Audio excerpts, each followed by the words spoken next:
The House Beyond the Edge. I've received more than a few questions about how I got into writing horror, and I've realized that perhaps the best answer is also a story itself. I had quite a few run-ins with the inexplicable when I was younger. I always loved scary stories and ate up any horror show I was allowed to watch. This later translated into a subtle disappointment and feeling of betrayal as I reached my teenage years without personally ever seeing anything terrifying. That changed when we moved. We'd always lived on the East Coast, near the Appalachian Mountains. The mountains were blue on the horizon, and the land was hilly and massively forested. I grew up completely used to wandering the woods. It was all moderately civilized landscape. That was simply the nature of cities in the foothills. The Midwest was completely the opposite. The American Midwest, at least around here, could probably be characterized best as a dichotomy. Suburbs were built in tight formation, with landscaped lawns and pretty streets. Meanwhile, right outside the outer circle of houses, drawn around the area like a wagon train circled for safety, there immediately began completely unkempt forest. In our neighborhood, we called that abrupt back end the edge. Around the age of 14, we fancied ourselves far too old to be scared of anything, but that sudden divide between trim civilization and dark forest still fascinated and terrified us. There was a house back there too, a mile or two back, left over from some past era. It was well known in the neighborhood as haunted. Besides a purported aura of intense fear it gave off, its primary claim to fame was a strange sound that could only be heard while inside. We resolved to enter that house and figure out, once and for all, the mystery of that sound. It was 7th grade, and I, having just moved, was in a new school that I hated. My only friends were other outcasts. There was Hans, the German kid who spoke English with a thick accent, Chris, who was permanently sarcastic and annoying, and our token weird girl, Caitlin, who, according to rumor, picked her nose often and once ate it. Misfits was an apt term for our group. And then there was me, too smart for my own good, just cool enough to know how cool I wasn't, and more than a little angry at life in general. I was every teenager ever, now that I think about it. We crept across the edge in the middle of the afternoon. We weren't stupid enough to try it at night. Compared to my old home, the forest itself was different too. Instead of massive old-growth trees with plenty of space underneath and a nice carpet of leaves, this forest was more moderate in height and much more tangled. This was not something a person could just walk around in. Worse, the middle of Ohio was rife with sudden sheer canyons for some ancient geological reason. Our parents had often regaled us with tales of the kids who had fell in and died, 1 or 2 a year if their exaggerations were to be believed.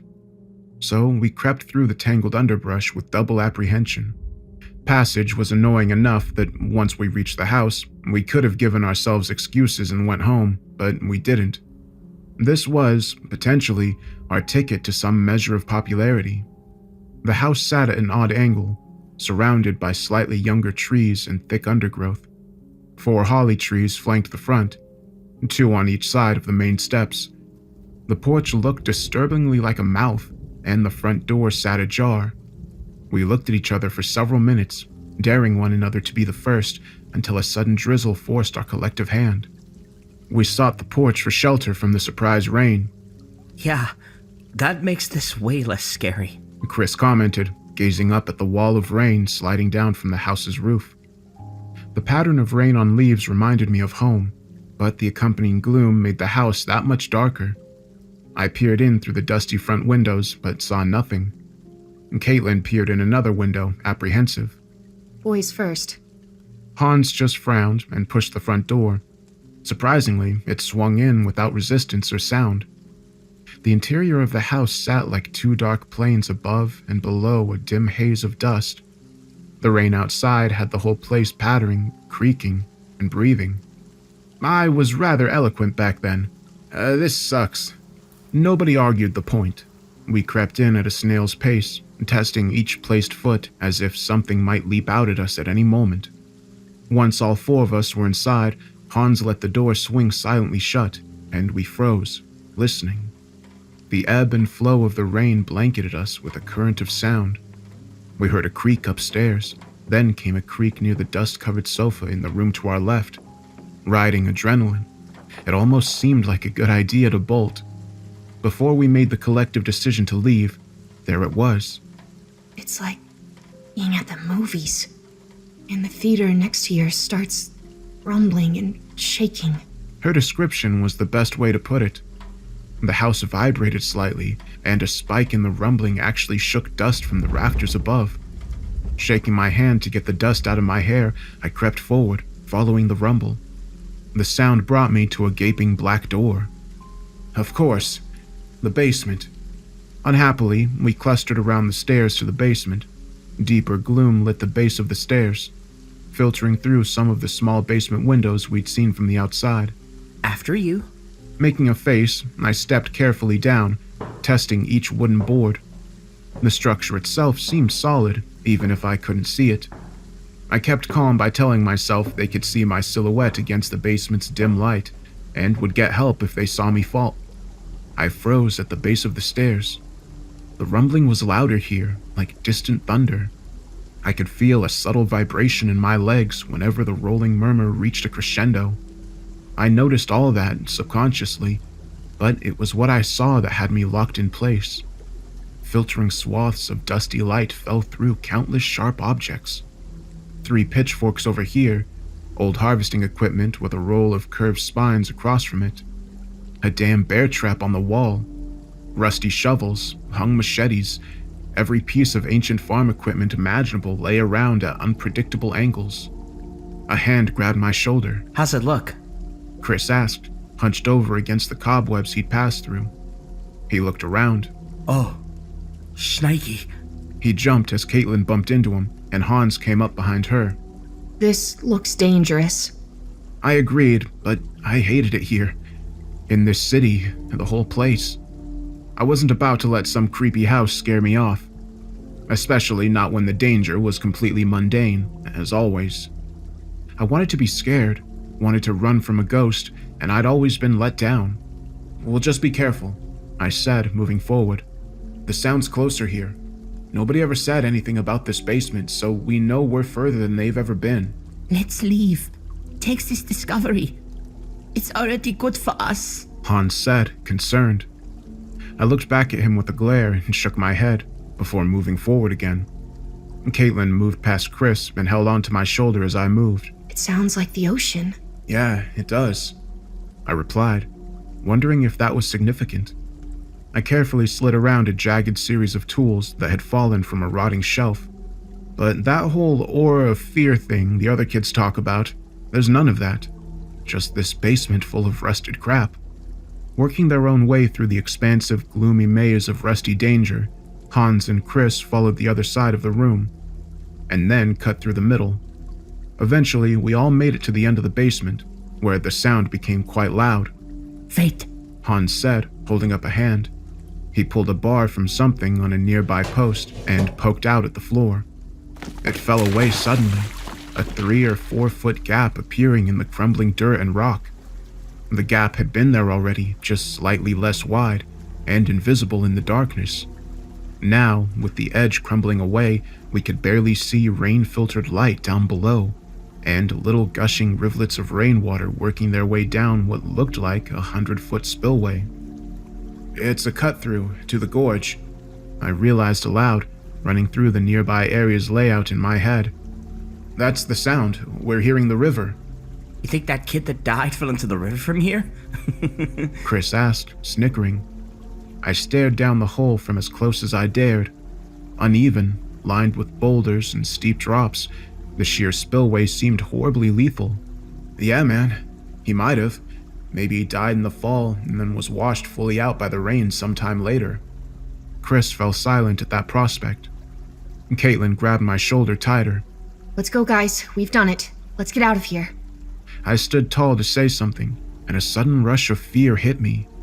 My heart began pounding faster, and I felt a call to action, as if I was immediately threatened. Caitlin's grip on my shoulder became sharp and painful. What is that? Hans asked, his voice shaking. I wasn't scared of anything, There'd been no prompt, no scary sight, no scary sound, and I knew what it was. It was the aura of fear the other kids swore was real. Struggling not to run for fear of the basement's maze of rusted blades and points, I held the others back and peered through the dim haze. "You guys see something?" The fear just kept rising, sharper and sharper, nearing panic. No. Chris responded, terrified. My body kept screaming at me that something was about to get me, that something was approaching, but I still saw nothing. Underneath the flood of fear, I felt a strange moment of excitement. This was what I'd wanted. I'd wanted to be afraid. Feeling contrary and eager, I closed my eyes, letting the fear surge exponentially. I even smiled for a moment. I opened my eyes, confused. I closed my eyes again. It was there again. I opened my eyes. It was gone again. I closed my eyes, now certain I was seeing the source of the inexplicable fear. I couldn't explain it, but I could only see it while my eyes were closed. Against the total blackness of my own eyelids, a horrible vision approached. It could only be described as a silhouette of monochrome spectral lines, flickering gray against black. Its outline in constant motion, it seemed to flash and jump in place. Clad in ethereal torn clothes, covered in gaping wounds, neck bones jutting from below a head permanently tilted against its shoulder, the corpse image took slow, shambling steps forward. I opened my eyes and I couldn't see it anymore. By my best guess, it was halfway across the basement and moving towards us. "Jesus, close your eyes," I whispered. The others looked at me questioning. "Do it!" They did, and I could see their strained control failing. The inexplicable fear had already been almost too much, but once they saw the thing coming for us. "We have to go," I said, feeling out of my own head. It was finally happening.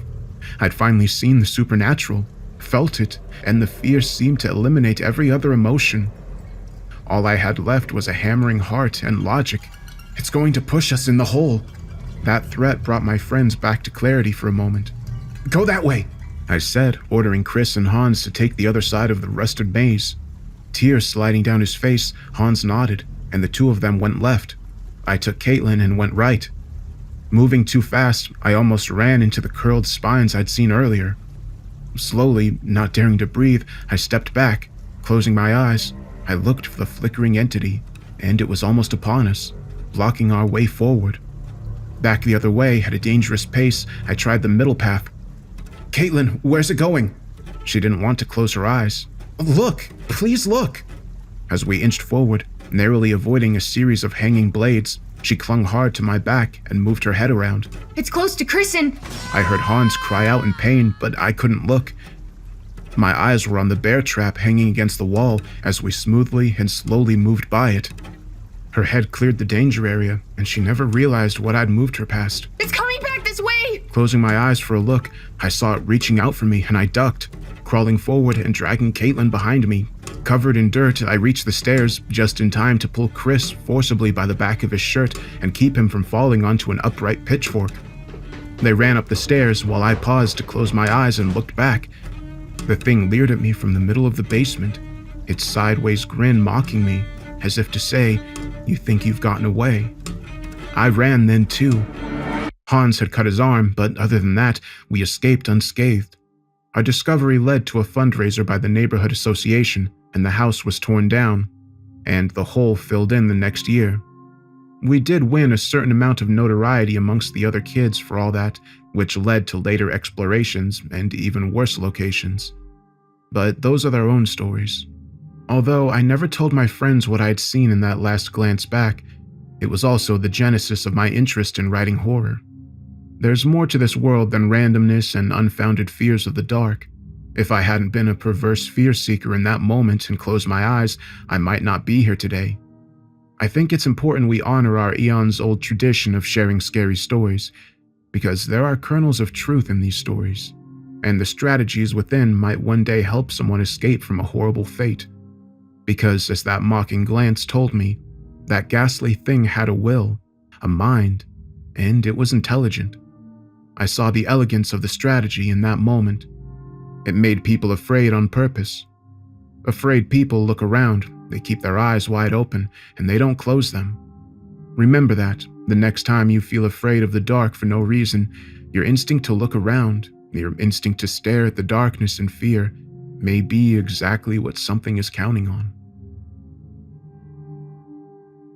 The Gorge. Prior to writing this all out, I never really suspected a possible connection with the incident at the house, but I stopped sleeping right around that time. From 7th grade until my junior year of college, I would continue to stay up late every single night and sleep horribly if I slept at all. The culprits were many. Video games, a newfound love of soda, a rising undercurrent of hatred for school, which felt increasingly like a prison, and a strong appreciation for the quiet void of night. I often walked my neighborhood at night, and sometimes dared to venture into the nearby woods. The area was very safe, and the neighborhood association had recently built nice paths, steps, and boardwalks that went all the way down to the river. So sneaking out to walk around was more a product of boredom than any sort of fear-seeking. It was one of those nights, in the early autumn of 9th grade, that I saw something out in the forest. I was no fool. I immediately went home, intent on returning the next day. I actually slept well for once, excited for a Saturday trek to investigate what I'd seen. It'd been almost 2 years since the incident at the house, and life was starting to feel agonizingly bland again. I called to get the old band back together, but Hans had since gone back to Germany. When Chris arrived first, he seemed hesitant. He'd been a little skittish ever since our encounter at the house. He often said he wished it hadn't happened. His sarcasm had quieted in the last 2 years. I'm not going inside anything, he muttered, without greeting.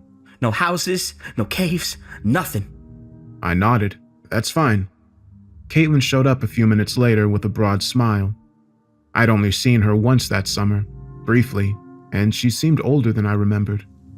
Somehow, this was certainly not the same weird girl from middle school. What'd you see?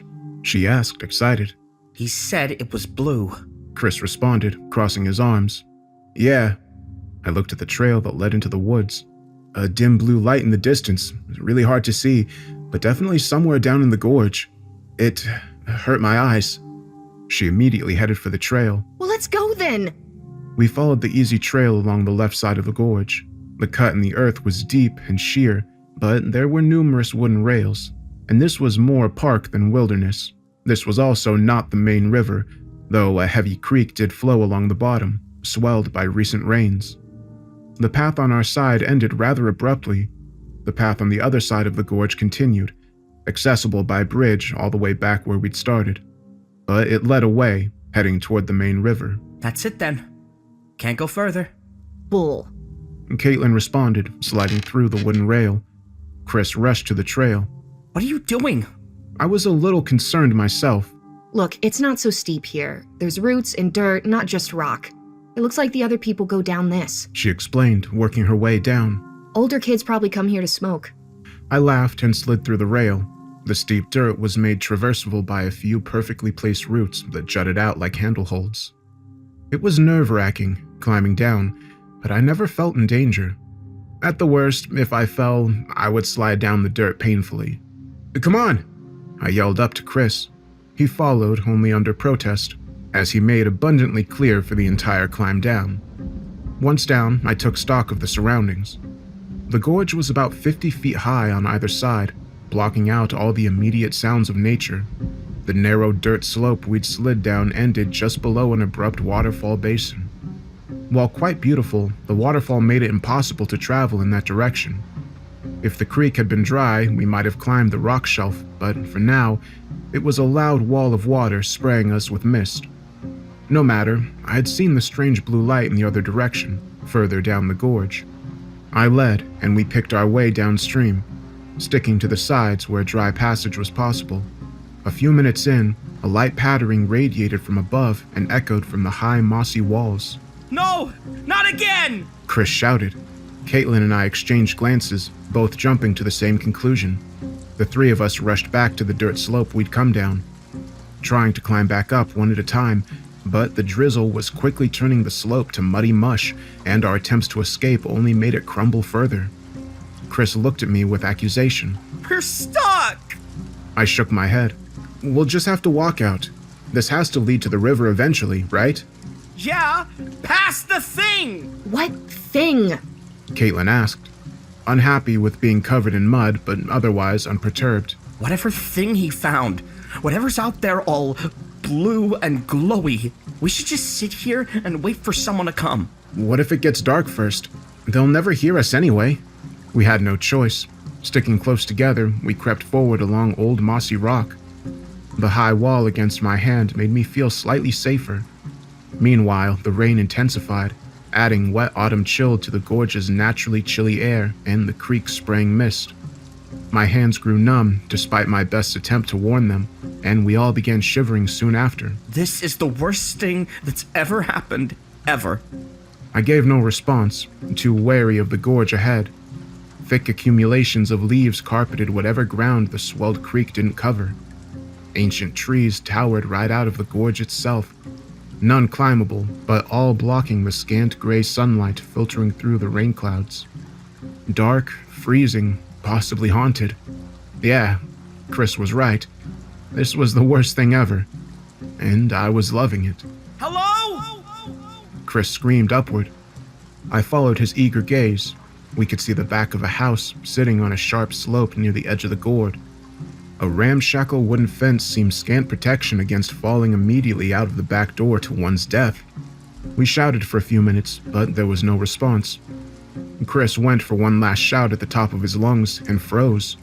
A faint call, a hello perhaps, barely perceptible. It came from further down the gorge. Chris took 4 eager running steps forward and froze again. Right. We know how this works. I was as hesitant as he was, but Caitlin moved ahead. We have no choice. We moved with caution, trying to scout every possible hiding location, but the tangled undergrowth, huge trees, and rushing creek made total certainty impossible. She held onto my shoulder and alternated walking with her eyes closed just in case, but she saw nothing. The rain surged, and it became very difficult to see in the misty gloom. Came a distant voice, barely audible over the loud roar of the rain. Something sounded off about that voice. We came to an abrupt wall of darkness, peering at it in dismay. We realized that the thickening trees and narrowing gorge had combined to plunge the area ahead into total blackness. Chris had an expression of regret and fear that I agreed with wholeheartedly, but there was nothing else to do but go through. "Hold on, and don't let go, no matter what," I said, taking the lead. Thunder rumbled overhead as we moved into the darkness. I could hear the creek burbling and flowing to my left, and I could feel the mossy rock to my right, chilly to the touch. The rain roaring above, sometimes dripping on us in thick streams funneled by the leaves. The voice was much clearer and had a quick echo behind it, as if whoever said it was near the opposite wall of the gorge, in the darkness with us. Is it someone else? I squeezed his arm painfully to keep him quiet, and Caitlin's hand squeezed painfully against my shoulder. I looked over. At some intermittent distance in the pitch black, a little blue orb seemed to coalesce. It was an eerie blue, the kind I'd seen the night before and never elsewhere. The kind I would not see again until years later, when an innovative type of LED Christmas light would come out, with new hues that seemed otherworldly to the eye. The voice came again, and the little blue orb rotated.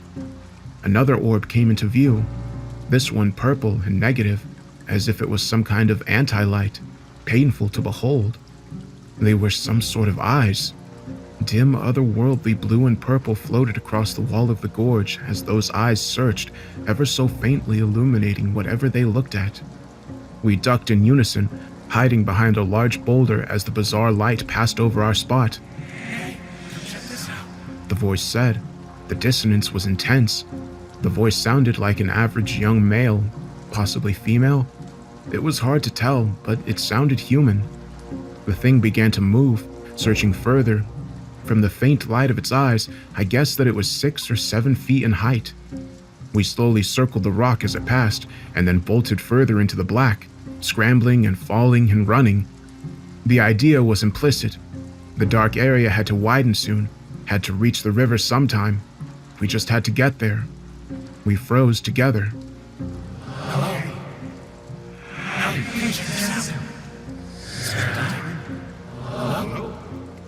dozen voices sounded in the darkness ahead. We watched a rapid series of eerie blue and anti-purple eyes open up in random places, all leering about, searching for us. Their combined light was just enough to see vague outlines. Faintly opaque shadows flowed from beneath their impossible eyes, each vaguely human, ranging from 3 to 5 feet tall.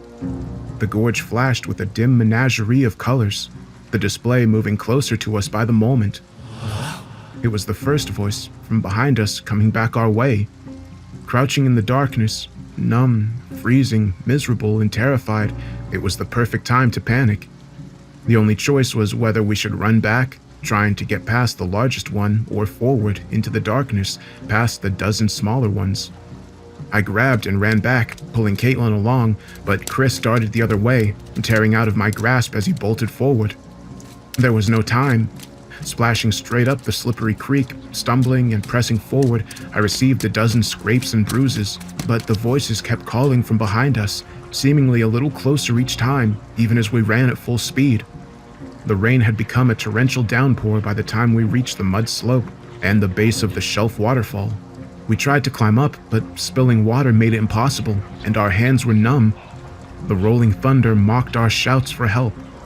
Thinking quickly, Caitlin used the water to scrape the mud away with her hand, exposing sharp rocks and more of the roots.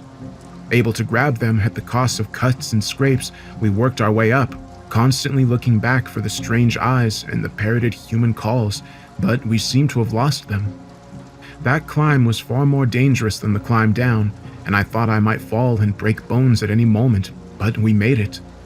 We ran along the edge, staying well away for fear the rain would sweep us over, or that a loose rock might collapse. We could have gone the other way, running for home, but Chris was still down there. We passed over the dark area.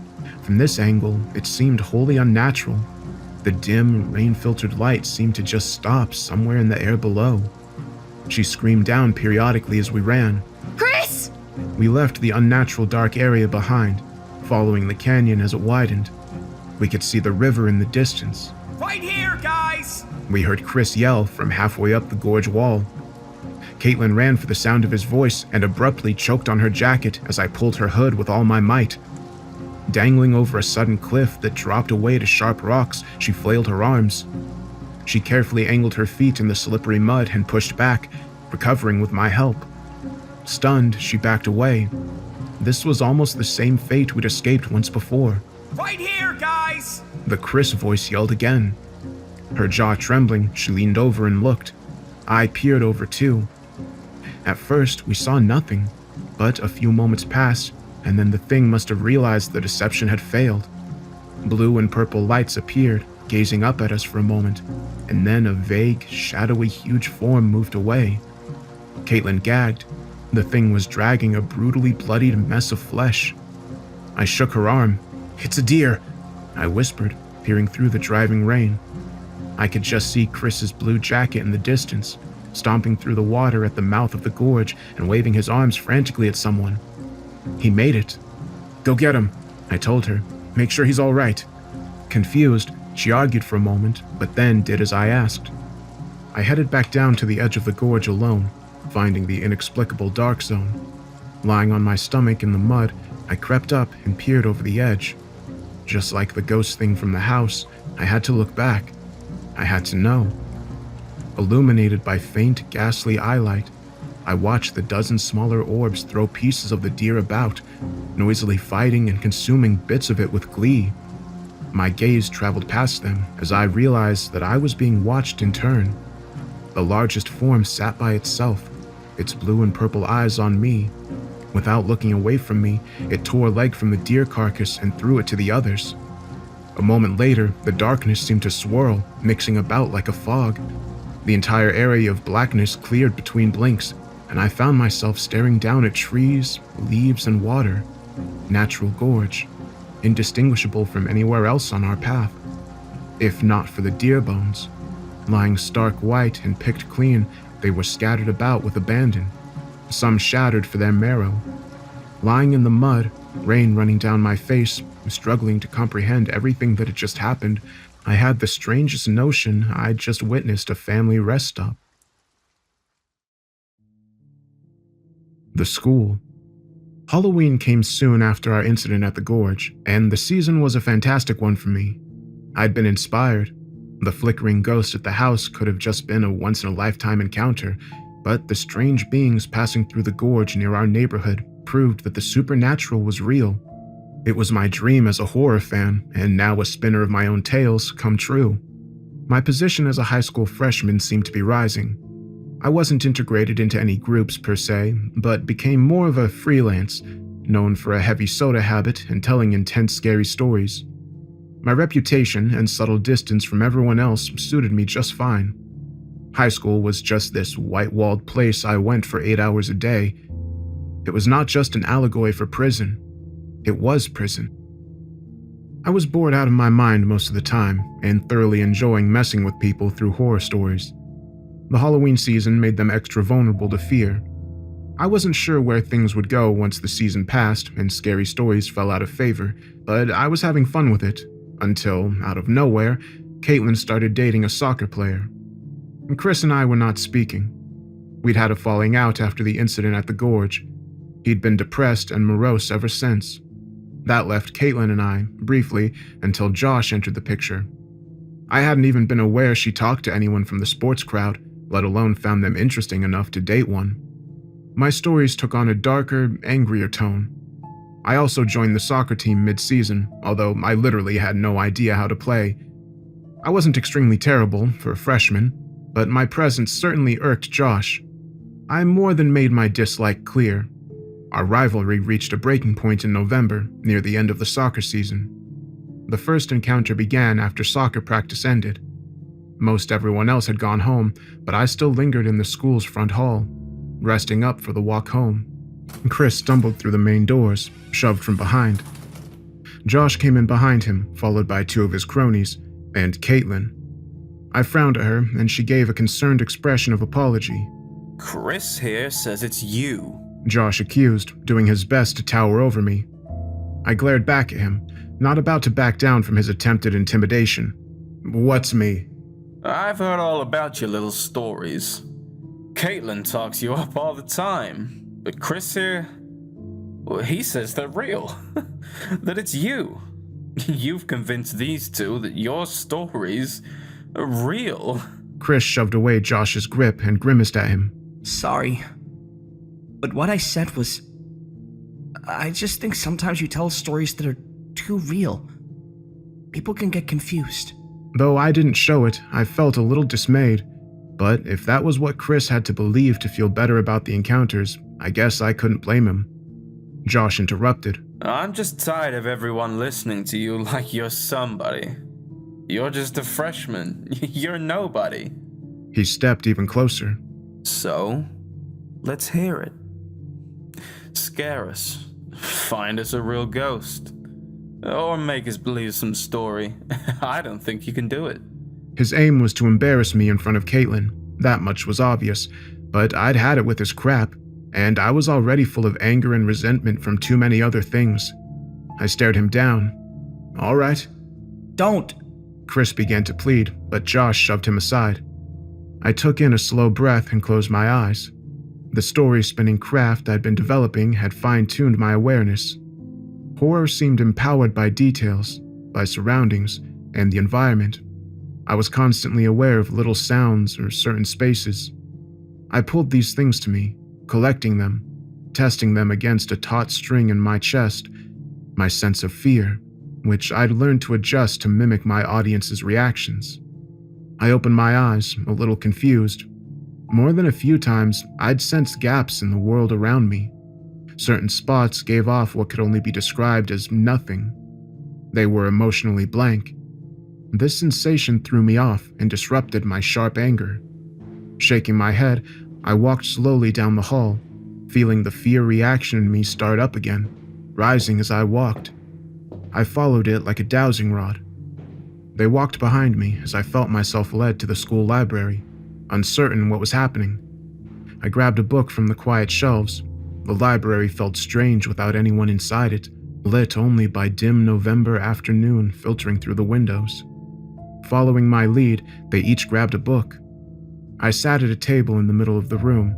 They sat on either side of me, Forming a long row, Josh made sure to sit next to me, a snide look on his face. I raised the book to my face, blocking most of my forward vision.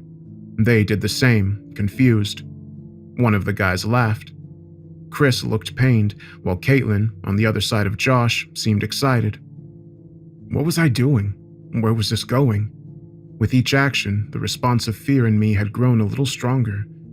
Why was the dim, empty library filling me with fear? I felt around the logic of the room with my mind. Attracted by an act of imagination, attracted by the act of imagination, it approaches slowly. It uses an angle visually blocked by the book itself. It depends on the reader being immersed and absorbed. They quieted, suddenly aware that none of us could see forward. So far, it has been content with keeping a low profile. By restricting itself to subtly draining the victim's psyche and will, it leaves them tired and sore after a few hours, even though they were just sitting there reading. You might recognize that feeling. The body's normal defense mechanism is a periodic look around with an inexplicable sense of something amiss. Josh frowned. His two friends exchanged glances. A rising sense of vulnerability overtook the group. I could tell they wanted to drop their books and look. That periodic, momentary awareness sends it running, for a time, preventing serious mental damage. But now, 6 potential victims at the same table are ignoring that impulse, keeping their books up, refusing to answer their fear. And it begins to wonder, do these 6 know? It begins to feel threatened. It begins to wonder if it should use its precious energy to lash out at one, but which one? It flickers closer, approaching the back of one of the books. Caitlin tensed. Chris looked extremely unhappy. I could feel the group's emotions rising to a sharp point as the overpowering sense of something approaching behind our books became unbearable. I thought I could even hear the barest hint of something winding up, preparing to strike. Josh slammed his book on the table, loudly disrupting the moment. Although he seemed subtly shaken, he put on a show of anger. This is crap. There's nothing here. It's the school library. Come on. We lowered our books. I looked around, eyes narrowed. The rising note of fear had flitted away, reduced to a subtle lurking tension somewhere distant. Look, if you can't deliver... Fine. I stood, filled with anger. I slammed a hand flat on the table. But you asked for it. Imbuing the taut sense in my heart with a surge of fire and dark intent, I followed it out of the library and into the hall. It led us quickly to the large open gymnasium, shrouded in darkness. The windowless space arched over us, a chill flowing void lit only by a spike of light from the hallway doors. So there's 2 hauntings in the school? Josh asked, unimpressed. I shook my head. The horrible floating thing in the library didn't feel like a ghost. I think they're quite numerous, but content to remain subtle and unseen, feeding on the minds of unsuspecting readers. I think the worst thing that could happen with those is looking up without warning and accidentally seeing one, unless you frighten it and it lashes out. I drank in the sensations of the gym's vast blackness and quiet, comparing the texture to that first encountered in that house's basement. And this doesn't feel like a ghost either. This is something else. I didn't mention the anger I felt reflected back at me. Chris shook his head, highly unhappy, but Josh pushed him along with us. We began trekking across the gym, sinking deeper into inky darkness. Our shoes echoed weirdly against the smooth floor, squealing occasionally. Nervous laughter made a round through the group as it became harder to see one another. Our pace slowed as the darkness grew nearly complete. I could only see them out of the corner of my eye, and we began stumbling forward, wondering when the opposite wall of the gym would suddenly bump into us. We're not supposed to be here. We'll never reach the... We came up against the opposite wall. Oh. Caitlin looked back.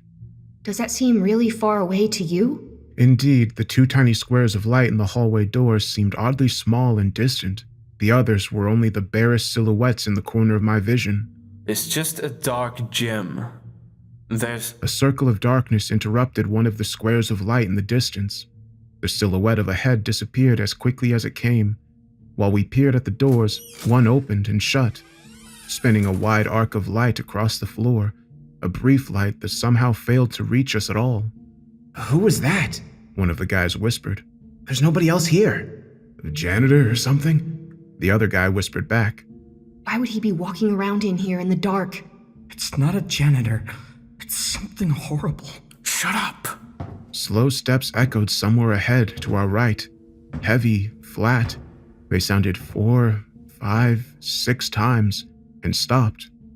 We kept still, straining our ears. Lighter footfalls echoed from somewhere to our left, a rapid series that ended as quickly as they began. Silence fell again. Screw this. I'm out of here. Chris whispered, frantic. Good plan. One of the guys whispered before being punched in the shoulder by Josh. We worked our way slowly and quietly down the hall, unable to see anything, but remembering that a door at the end led straight outside. The painful tension only rose as the silence in the gym continued, offering no explanation for the 2 pairs of footsteps or the shadow that had entered the darkness before that. If someone else was in the void with us, they were sitting still, listening, waiting. "Hello?" A whisper sounded near my ear, about 3 inches away. The voice was gruff, older. I froze mid-step as warm, foul breath flowed across my ear. No one else in the group made a sound. My heart beat like a hammer, each beat dragging across the moment like a knife. I had a brief terror that it was the largest shadow creature from the gorge. It stared back at me as I'd watched it, and now it finally found me. The lighter steps exploded to our left, and somebody slammed their way through the dark doors on that side. And heavier footfalls erupted from next to me, racing after the first set. We stayed frozen as the doors on the side of the gym slammed open a second time. What the hell was that? It occurred to us that somebody might actually be in trouble. As a group, we rushed after the footsteps, following a girl's scream echoing through the halls in response to our commotion. Josh and his buddies sprinted ahead as we rounded a corner, grabbing and beating someone. Lydia, a junior girl I recognized from student politics, cowered against the wall. Terrified, she just kept screaming. The brawl split and the man bolted down the hall. Dressed in rough sweaters and a cap, the homeless man glared back at us for a second, muttering something incoherent. He pushed through the front door, which we had left propped slightly open, so as to wait inside after soccer practice, instead of out in the cold. We were left stunned, confused, shaking, but all right. The next day, we were subject to a series of lectures and interrogations about the incident. Nobody had been hurt, strictly speaking, but Lydia, staying after school for a project, had been scared half to death. None of us mentioned how we happened across her pursuer. Highly disturbed by what had happened, Josh and his buddies left me alone after that. The one positive from the event was that Chris began speaking to me again. He found me in study hall, reading a book. Every time, he said quietly so that no one else would hear our conversation. You seek these things, and there they are. A little shaken by the disturbed homeless man's attack myself, I just shrugged. Yeah, but that wasn't supernatural. No? You know Brian had to go home this morning. He had a panic attack, freaked out. I frowned. The kid was a known and annoying hypochondriac. Poor Brian. He said he saw something, that it attacked him while he was reading, in the library. I put my book down and slid it away, regarding it with sudden horror. Chris leaned in close, his eyes grim. But you didn't tell anyone else that story. The detour. We couldn't be certain that I truly had some uncanny ability to seek and uncover the supernatural, but the next move was clear. Forget about it. Whether or not our encounters were purely bad luck, they were certainly growing closer to home and more dangerous. If things had gone a little differently during the disturbed homeless man's attack, Lydia might have been hurt, or worse, and the school library had become a permanent center of rumor and uneasiness. Brian had told people what he'd seen, and the students' wariness seemed to make the situation worse. Panic attacks began striking random students every week or so, whether it was their own fears run wild, growing worse with each panic attack story, the hysteria feeding on itself, or whether it was the agitation of the otherwise harmless entity that roamed there. It was impossible to say. Either way, my concern for the effect my fear-seeking was having on the people around me finally exceeded my inner resentment of school and the life I felt forced to slog through. Still, sleeping poorly and staying up far too late, I let my unending weariness dull my fear-tuned senses and drain my excitement for horror. I put it all aside and got on with life. It turned out I loved soccer. I joined the team just to conflict with Josh, but he and Caitlin broke up, and we became amicable teammates. The longer nothing weird happened, and the longer I refused to think about horror or tell stories, the more everything faded. The very public stories of the house beyond the edge and the homeless man's attack became humorous memories. They lost their realness, and I became regarded as a normal teenager, for better or worse. Nothing of relevant note happened for nearly 2 years. I'd become wholly engaged in the constant battle for fulfillment and position that high school entailed. Even if I didn't seek the same groupthink that everyone else seemed to, I based my reputation, as always, on being set against and apart from everything else.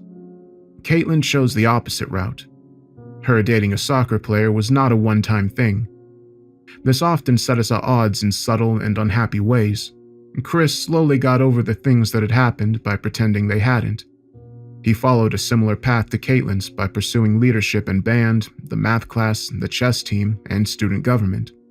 This led to a latent but powerful strain between the three of us. By the time the homecoming dance of 11th grade rolled around, I had my driver's license, and Chris had been dating Caitlin for a week. That bothered me for reasons I obviously couldn't vocalize. I had a girlfriend of a month at the time, so it shouldn't have mattered, but on the surface, we were all still the best of friends. Per the plan for the dance, I picked the two of them up. My girlfriend's house was the next stop. Clad in rented suits, Chris and I bantered back and forth, both attempting a Sean Connery accent and throwing out James Bond quotes. While extremely pretty in her dress, Caitlin stayed quiet, looking out the window. The evening was a little nippy with mid-October chills, and Halloween season was upon us, but I ignored it all, intent on driving safely and having a good time. Do we really have to pick up Nicole? Caitlin suddenly asked, referring to my girlfriend. We should just go to dinner by ourselves. I laughed, a small negative undercurrent beneath my positive exterior. I'd almost expected something like this the moment she got in the car. Yeah, we do. We have to pick her up. She's just kind of stupid, you know?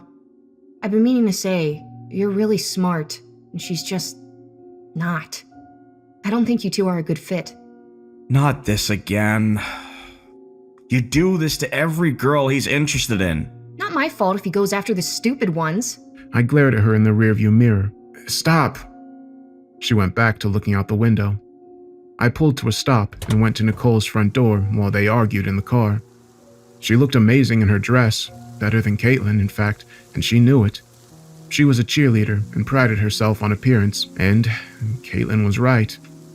Although unmotivated because I hated school, I was very smart, and Nicole and I often had moments of total misunderstanding and confusion, but she was a fine person. I often told myself that she was a good person. Once back in the car, it took about 3 minutes before she got in a fight with Caitlin, both girls exchanging veiled sarcastic comments. The subtle arguments and stinging comments continued through dinner at the restaurant, slowly involving Chris and I as well, despite our best efforts to calm everyone down.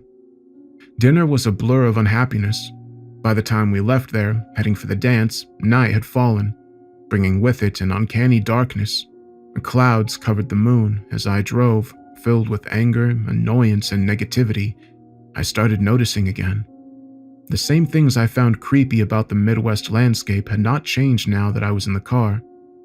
Although new places had sprung up in the last few years, it seemed there would always be the same underlying layout, a vast sprawl of interconnected, dense pockets. They could be strip malls, suburbs, hubs around highway exits, but there was always unkempt land in the spaces in between. There was always random fields and forests. On one side of the road could be a massive suburb, and on the other, centuries-old wilderness. My unhappiness and anger seemed to rise to a keening note as the car filled with shouts, and Caitlin and Nicole began pushing each other around the passenger seat. I felt it coming, up ahead, a particular spot on the side of the road, among the overhanging trees. We were in between pockets, driving through dark forest, and a very specific location up ahead seemed a little darker than the others, filling me with the most powerful reaction I'd ever had. Abruptly, dangerously, I braked hard and pulled off the road, squealing to a sliding, forceful stop in the rough dirt. "Stop!" I shouted. Nicole, Chris, and Caitlin all went silent, stunned by my uncharacteristic outburst. I stared forward, making no further move for a moment. Little dots appeared on the windshield, and I could see flickering lines of rain falling through the headlight beams. The stunned moment passing, I sensed Caitlin looking around. What did you do? She asked, peering out the window. I heard her breathing quicken. What did you do? Chris put his forehead against his window, suddenly concerned. You don't think... My gaze traveled further up the headlights' rain-flickering beams, out to the sturdy high trees ahead. The darkness out there set the sense inside me vibrating with an almost physical force. I felt uneasy. It wasn't the trees ahead that were the problem. Turning around, I gazed through the back window with dismay. The eerie red light from my brake lights illuminated thick trees behind us too. What? Nicole asked. He just pulled off the road because you're being a Stay in the car. Caitlin interrupted, opening her door slowly. Why? Stay in the goddamn car! Don't go out there.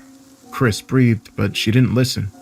I opened my door and stepped out as well, leaving my fancy dress jacket inside. Where are we?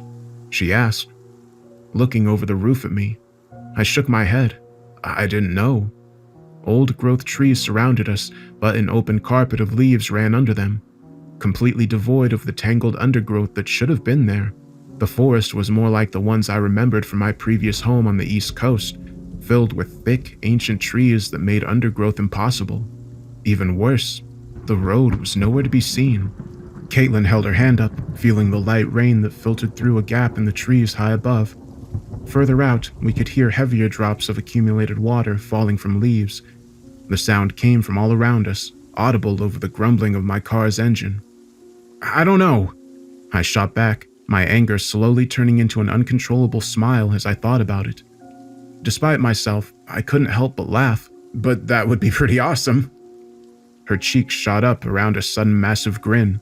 It would be, wouldn't it? Chris emerged from the car, glaring darkly at the two of us. What's so funny? Nicole popped her door open and completed the over-the-roof circle of conversation. What's going on? Where's the road? I peered into the darkness, able to discern a few outlines, dark against black. Looks like there's a hill over there, so we should go climb it and look for the road. Yeah. Caitlin added, excited. Let's go off into the woods. I suppose we should split up, too? Chris groaned. Nicole glared at him. Hell no. I pulled the keys out, silencing my car, but leaving the lights on. Fighting down a constant grin born of excitement at my own fear, I led the way between the trees, sticking to the long beam of my car's headlights. Without the rumbling sound from the engine, the forest became much louder, radiating the sound of shifting leaves, falling drops, and an occasional unexplained snap or crack from somewhere in the darkness. Each scary sound had Nicole gripping my arm. I felt quite manly for as long as the headlights lasted, but the beams faded with distance, and we were forced to let our eyes adjust before moving into pitch darkness. My only hope was that some sort of road would be visible from up the slope, lit by the streetlights or buildings or something.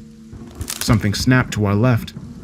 I had sudden flashbacks to the pitch-black gymnasium and waiting in terrified silence as something horrible crept up near my face. I had the sudden urge to abandon the trek to the hill and run back to the car, but we'd still be stuck in the midst of unknown forest. Chris, just watch our left, I ordered, creeping forward into the darkness. Caitlin, watch the right. Nicole, scream if you see anything weird. She squeezed my arm harder. I was planning on it. As I grew used to the darkness, I found myself barely able to make out forms and shapes, lit by the barest moonlight filtering through clouds and canopy. I had to keep moving my head from side to side, using the corners of my vision to detect the slightest changes in dark and black. Chris backed up against me. Jesus Christ!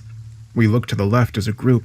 I saw nothing strange at first, until I noticed a distinct branch resting at an odd angle.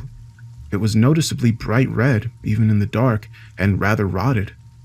I tilted my head, curious. It moved, disappeared behind a tree. I grabbed Nicole's mouth to muffle her scream. It had been a leg. Back to the car! Chris hissed through clenched teeth. No! I replied, making the hard call. Forward! Just run! They listened, and we ran as a group.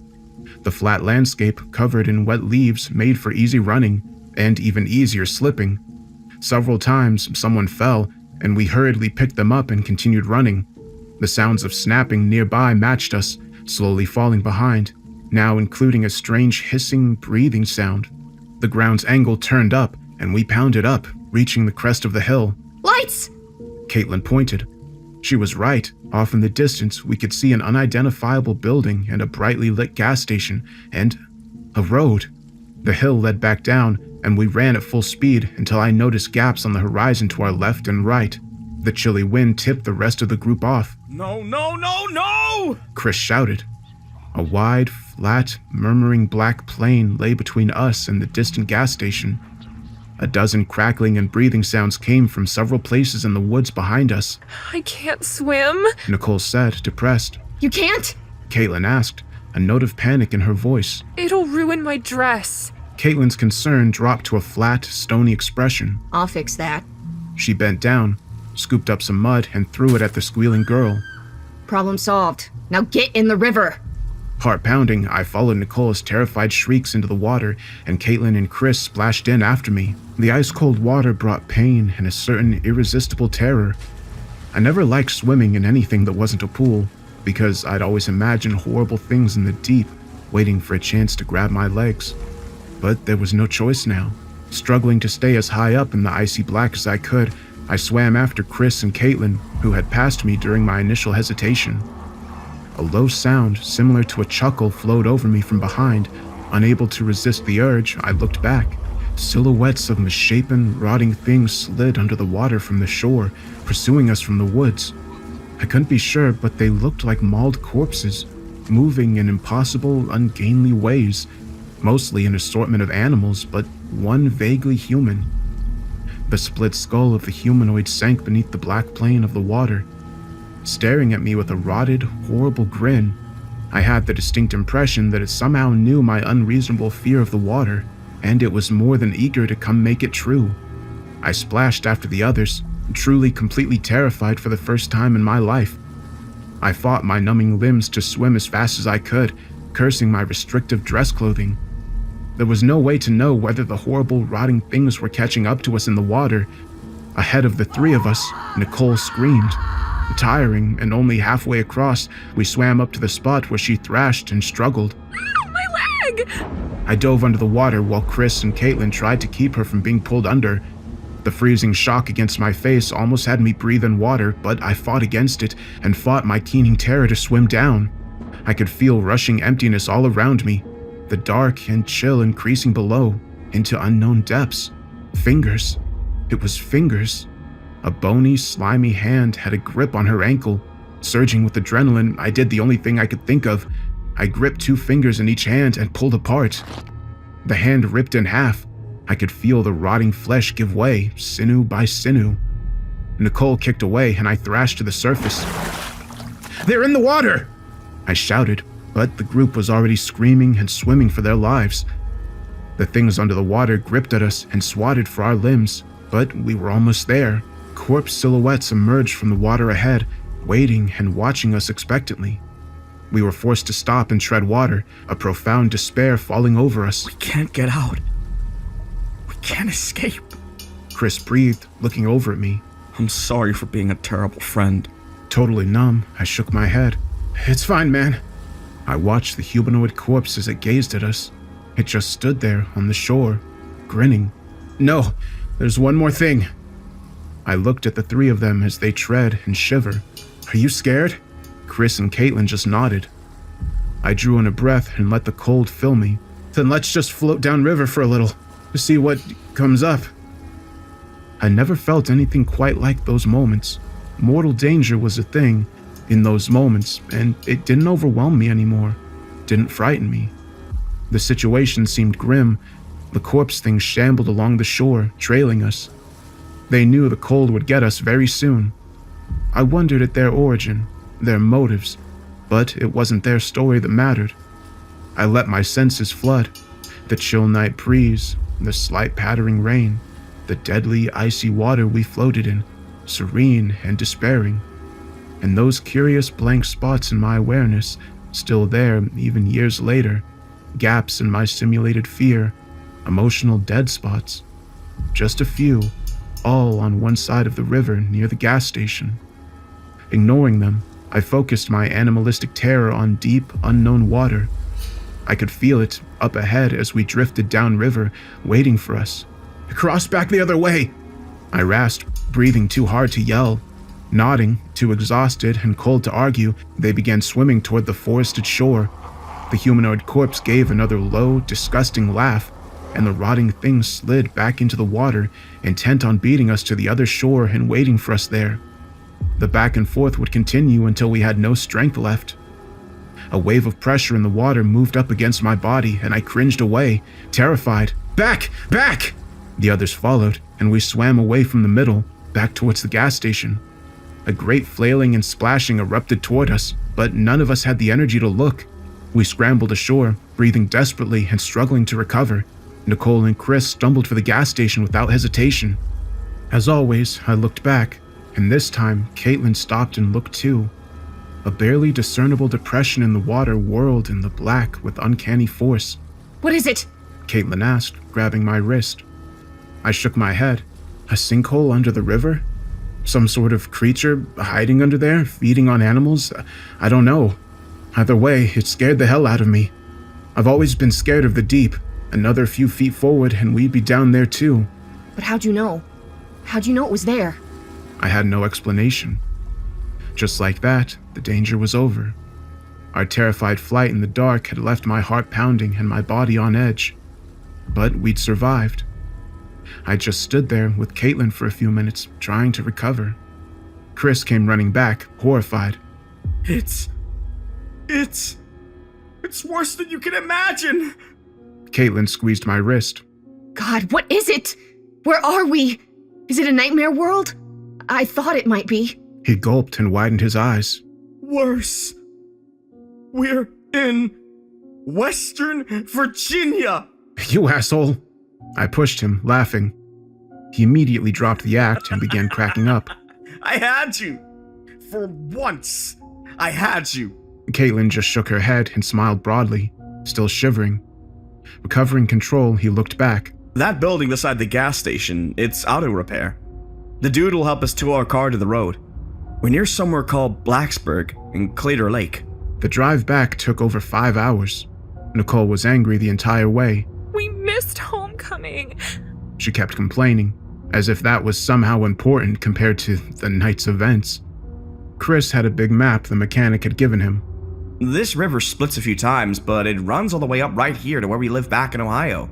Think that's important? Weird, I responded, my eyes on the road. I don't think so, unless you're afraid of potential river monsters. It could always come up the river and...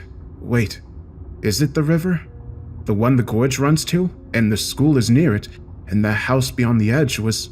I can't tell. Oh, well, I did also live in Virginia before I moved to Ohio. I recognized this kind of forest immediately. You mean you know the area? Chris stared at me through the rearview mirror.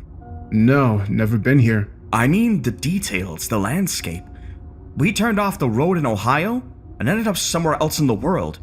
But it was somewhere you were familiar with? What's the chance of that? Caitlin wiped dried mud from her dress and leaned forward, grinning. Can we play with this now? I've been waiting years. It's obvious you can't ignore it now. We could have died out here, I countered, looking over at Nicole, sleeping unhappily in the passenger seat. She'd had no idea what she was involved in, and yet, she'd been just as endangered as the rest of us. Maybe, Caitlin replied, still eager. but the mystery is still there whether you want it or not. It's time to figure out what's really going on. I shrugged, turned up the heat, and rolled down the window to run my senses across the passing landscape. I contemplated the history at hand. All the things that happened, how they'd started, how they'd played out. Was any of this even real? Were we just sharing intense imaginings? Chris drew in a sharp breath. Something squirmed in my lap, having fallen out of some tuck in my ruined dress clothes. I thrashed around, reaching for it as I tried to keep the steering wheel stable, grabbing the disgusting thing and lifting it with a horrified stare. I hurled the moldy, red, rotting finger out the open window. The right turn. I drove while Caitlin sat in the passenger seat and Chris lounged in the back. We'd spread out the maps and drawn up a dozen theories. Was it all somehow connected to the river, or was it me? And was I just finding these things, or somehow making them happen? Our first task was to isolate the river variable, and so we drove, heading for the hills where people often went to hike. Far from our hometown, if anything untoward happened, we would know the river was not part of it. I'd been to the hills often when my family first moved to the area. They were uneven, forested, and full of random cliffs and geographical oddities, but well-marked paths made the popular area safe for hiking.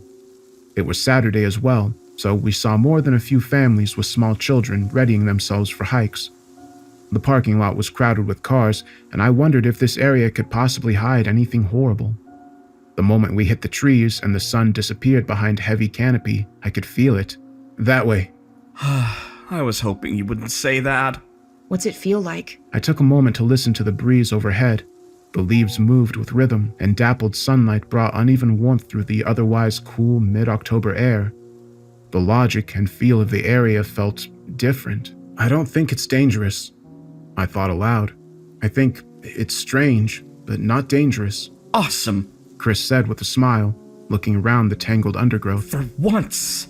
We traveled down rapidly curving and branching paths, heading for the unnerving sensation that sang to me from some indeterminate distance.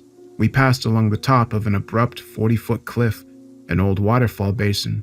Two little kids waved at us from below while their parents snapped pictures of the surrounding beauty. Hi! Caitlin called, waving back. I waved as well, a little concerned. I didn't want to be uncovering horrible things with kids out there, but closer now, I was certain the latent phenomenon in the hills wasn't outright dangerous. The flow of the situation just didn't have the same sharp tenor. It had something else, though, something I couldn't quite identify.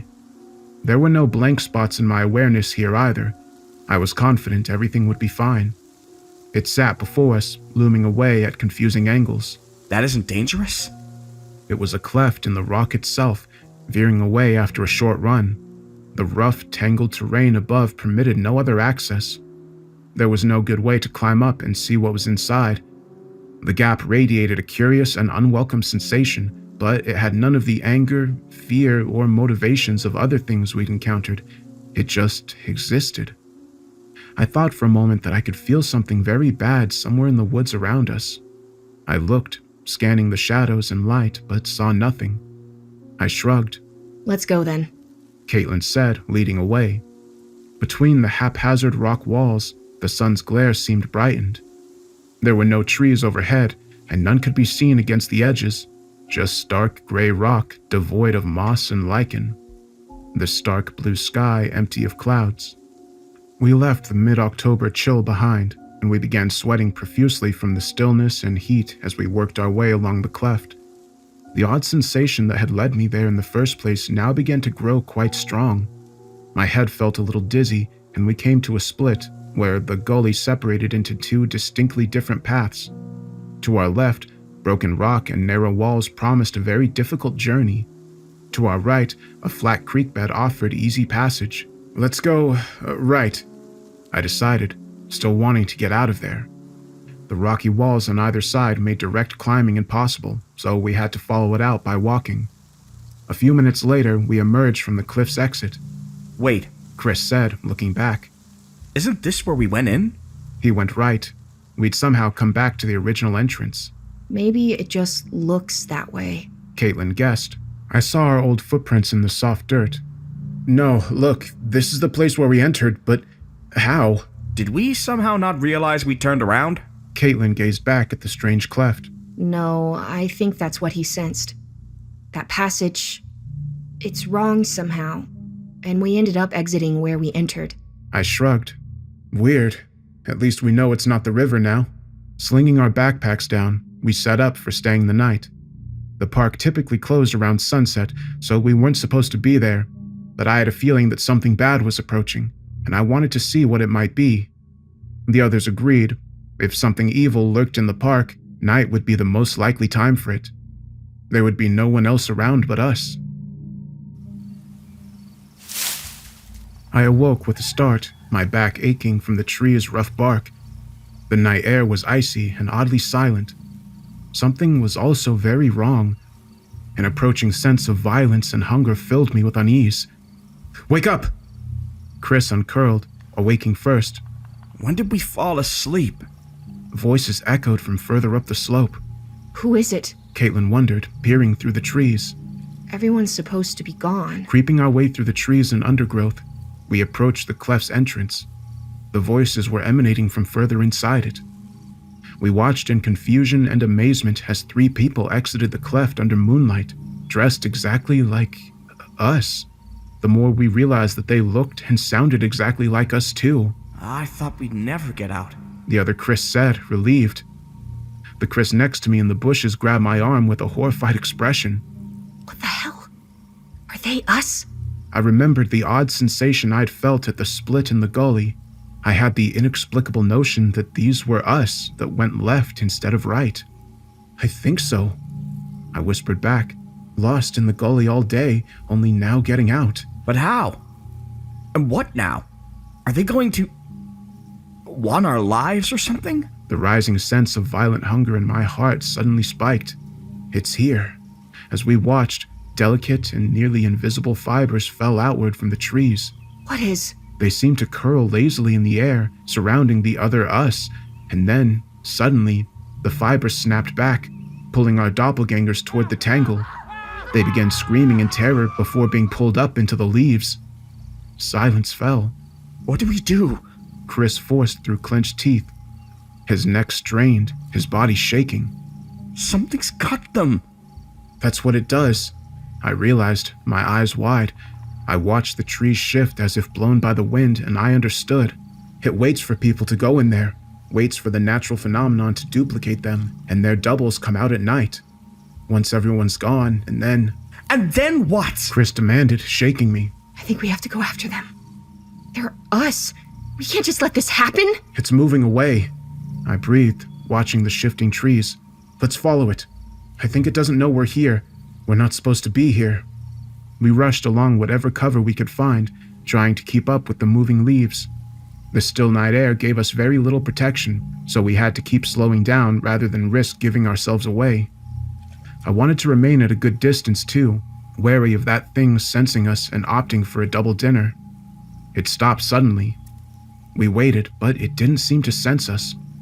We saw a moonlit, spindly silhouette, maybe 8 feet wide, move down the tree and into a small cave. A minute or so later, it emerged and clambered back up into the leaves above. The breeze-like shifting moved further on through the woods, the creature possibly continuing the hunt. "Come on!" I led the way, sliding down into the cave. In the humid darkness, the smell was overpowering. It smelled like roadkill, but 1,000 times worse. "It's safe now," I told Chris, and he turned on his flashlight. That was a mistake. Stunned, he played the light over a long tunnel that ran down into the earth, a tunnel lined with bodies in various stages of decay. There were hundreds, maybe even thousands. It was impossible to know. How could this happen without anyone knowing? Chris breathed, fighting the urge to throw up. Caitlin held a hand to her mouth, tears running down her cheeks. It just takes the doubles at night. Once everyone's gone. Nobody's missing, so nobody has a clue. Something moved in the darkness. Chris shot his flashlight over. 4 long, white lumps moved near where we'd slid down. They looked like mummies, almost wrapped in silky strands from head to toe. We ran over, and picking at the struggling silk-covered bodies, the material wouldn't give. We grabbed any sharp rocks we could find and began cutting at the stuff. We unearthed the stranger first. The 4th body. He glared at us with wild eyes until we freed his mouth. Oh God! Oh God! You have to get me out of here. He'll come back soon. "Be quiet!" I insisted, and he trembled, but stopped shouting. We hacked away at the silk, uncovering parts of his neck. I slowed and stopped my efforts, staring at him with dismay. What do we do? Caitlin asked, her face contorting with resisted tears. The stranger looked at each of us, his lips trembling. What is it? "Can you hold on a second? Just a second, friend," I asked him. He nodded, his worry growing. I looked over at Caitlin and Chris, and they went to free the other 3, the 3 that I guessed would be our doppelgangers. "Look, friend, I told him, touching his silk-wrapped torso slightly. You've got a hard decision to make here. His teeth chattered once, twice, he'd probably guessed. Your skin, I continued. your skin is missing. You've got a leg missing too. I think it's been eating you. He gulped and then shook his head, up and down in understanding. Sweat pouring from his forehead. The drops glistened darkly in the light cast from Chris's nearby flashlight. It stuck me with something, and then I felt it chewing, but it didn't hurt. I thought maybe I'd be fine. I kept his gaze. If we leave you here, are you going to scream? His lips trembled as he fought to keep from panicking. Probably. Do you want me to, I couldn't finish the sentence. Just cut near my missing leg. It'll be fine. It's not your fault. Also, He told me a name and an address, his daughter's name and his family's address. Got it, memorized. you sure? I've got a good memory. I began slicing the strands near his missing leg, releasing the wrap's pressure. I understood his request almost immediately. Blood flowed out in a steaming wave, rolling down the cave's low incline toward the layered bodies. He shivered and went still. Did he just die? Caitlin asked, her voice on the verge of panic. Is he dead? Chris froze. Just hurry, I told them, moving to the next wrapped person. Something skittered near the cave's entrance and we froze, but nothing entered. We freed the heads of our doppelgangers and they looked at us with no small surprise. Are you hurt? Caitlin asked, ripping and tearing the threads with her fingers. Not yet. The other Caitlin replied. Get us out of here! The other me remained silent, his stony gaze locked on me. Are you guys us? The other Chris asked. Wait, it doesn't matter. There's this thing. It got us. We saw it. Our Chris replied, cutting away at the silk around his double shoulders. Come on! The other Caitlin said, looking at me. Why aren't you helping? I know why. The other me replied, his tone flat. What's going to happen if they save us? I suspect that cleft created copies of us somehow. I could feel it happening. I nodded slowly. Who gets our lives? He nodded slowly. Which group is the original? I continued this thought. There's no way to know. We're probably both exactly the same. Caitlin and Chris both slowed their activities, looking to the two me's. No! The other Chris begged. Come on! Free us! We'll sort it out later! You can't do this. The other Caitlin pleaded, looking to me, and then Chris. We'll change our names. We'll hit the road. Anything. What do we do? Our Caitlin asked, looking to me. Chris watched me, horrified, waiting for my decision. We found a large boulder outside to hide behind. We had to be sure. The creature returned shortly, skittering down the tree and into the cave with what looked like a wrapped-up deer. Had the cleft duplicated the animal too? We listened. The screams began shortly. They muffled quickly, one by one, likely the creature wrapping them back up. We took off running into the woods, choking and crying the entire panicked sprint back. We left all our gear back at the makeshift campsite. There was no way we were going back for it. I'm sorry. I was the one who wanted to play with this, like it was a toy. And now... I didn't respond, too mortified to speak. Somewhere up in the hills, another me was struggling against tight silk wrapped all around him, slowly being eaten, piece by piece. And he'd known, the moment he'd seen me, what choice I would make.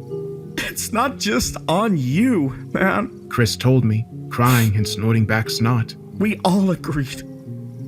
What would our parents say if another set of us showed up?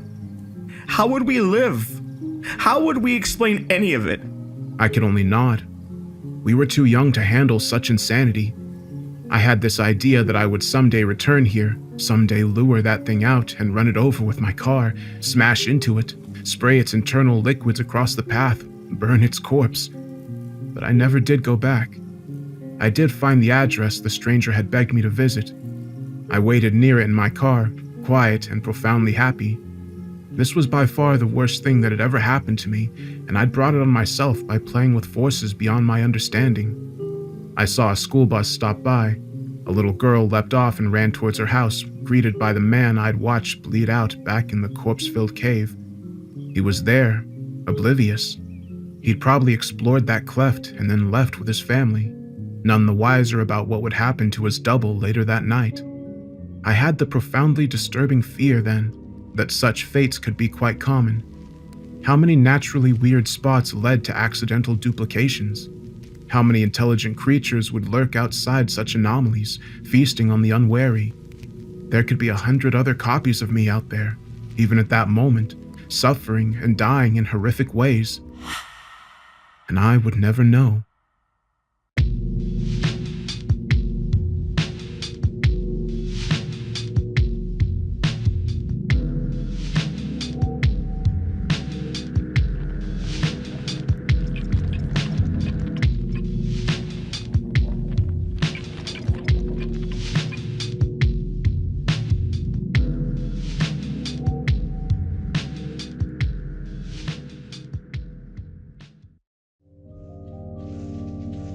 Hey everyone, I hope you're having a good day.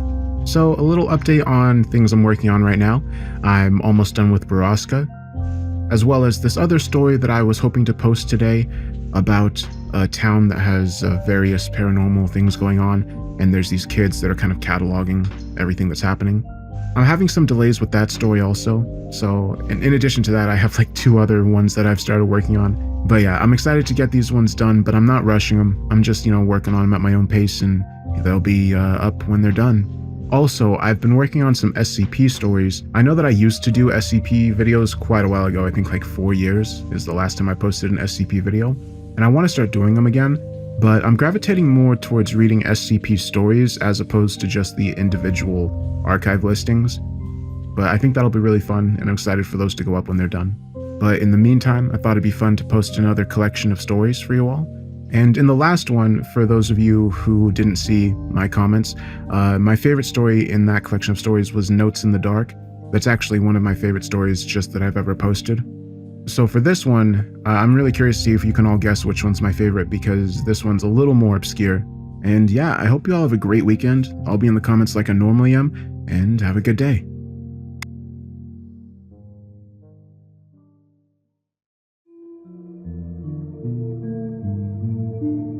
I received a letter today, but not through the mail. The envelope was left for me personally. This is what it said. We've met briefly. I feel compelled to write this to explain myself. I'm only an E3 private first class, so I had no idea why I was spared the axe. I was basically a foot grunt in the Ohio Emergency Management Agency. The EMA handles prevention, preparation, and response for everything from weather crisis to terrorist attacks. My particular department within the EMA is a bit less publicized, but as you know, it's supposed to handle anything outside the bounds of normal. The problem is, I'm the only one who still works here. I didn't even have a desk. I spent most of my time driving from place to place and setting up equipment. We always did this in groups of 4 due to the unknown dangers. When the firings began, all I saw was our office building becoming emptier day by day. We started having to drive out to small towns across Ohio in groups of 3, and then pairs. My partner that last day found transfer orders left for him on the secretary's front desk. He took the orders, grunted, and headed out, while I was left to wander our darkened building in confusion. The computers were all still there, but locked. Our equipment and gear remained. Fortunately, I had a key to the storage rooms, but there was not a single officer, secretary, or grunt to be found. I figured it was only a matter of time until the new administration sent down transfer orders for me too, and I just had to wait. I actually stood the entire next day, right there in the front area. I stood by the secretary's desk and waited. At any moment, an officer might come by with my orders, and it would not have been good for him to see me slacking off. At times, phones would ring in the back, but those offices were dark. Once the clock hit 5, I waited another few minutes, but nobody came. The next morning, my legs ached, so I said screw it and took a seat there in the lobby. For hours, I sat staring at the clock and ignoring the calls echoing from the darkness. At some point, I picked up a magazine. The next day was Friday. The orders had to come then, right? Nope. I stretched out along the chairs and went to sleep. If an officer wanted to bust my ass for that, I was beyond giving a shit anymore. By then, 10 phones were ringing constantly in the dark. Saturday, I drank. Sunday, I drank.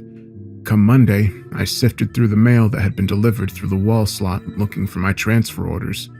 Nothing by then. All 15 phones in the back offices were ringing constantly. Hungover as I was, I got pissed. I was a loyal soldier that always tried to follow orders, but how much was a man expected to take? I stomped back to the farthest office and picked up the phone. Jesus, what? The only response on the other end was a little girl crying. That moment, everything changed. I just assumed it was more government bullshit. I had no idea I'd been listening to cries for help for days and not answering. The rest of the EMA always transferred all abnormal calls to us, which meant they'd been transferring people to answering machines all week.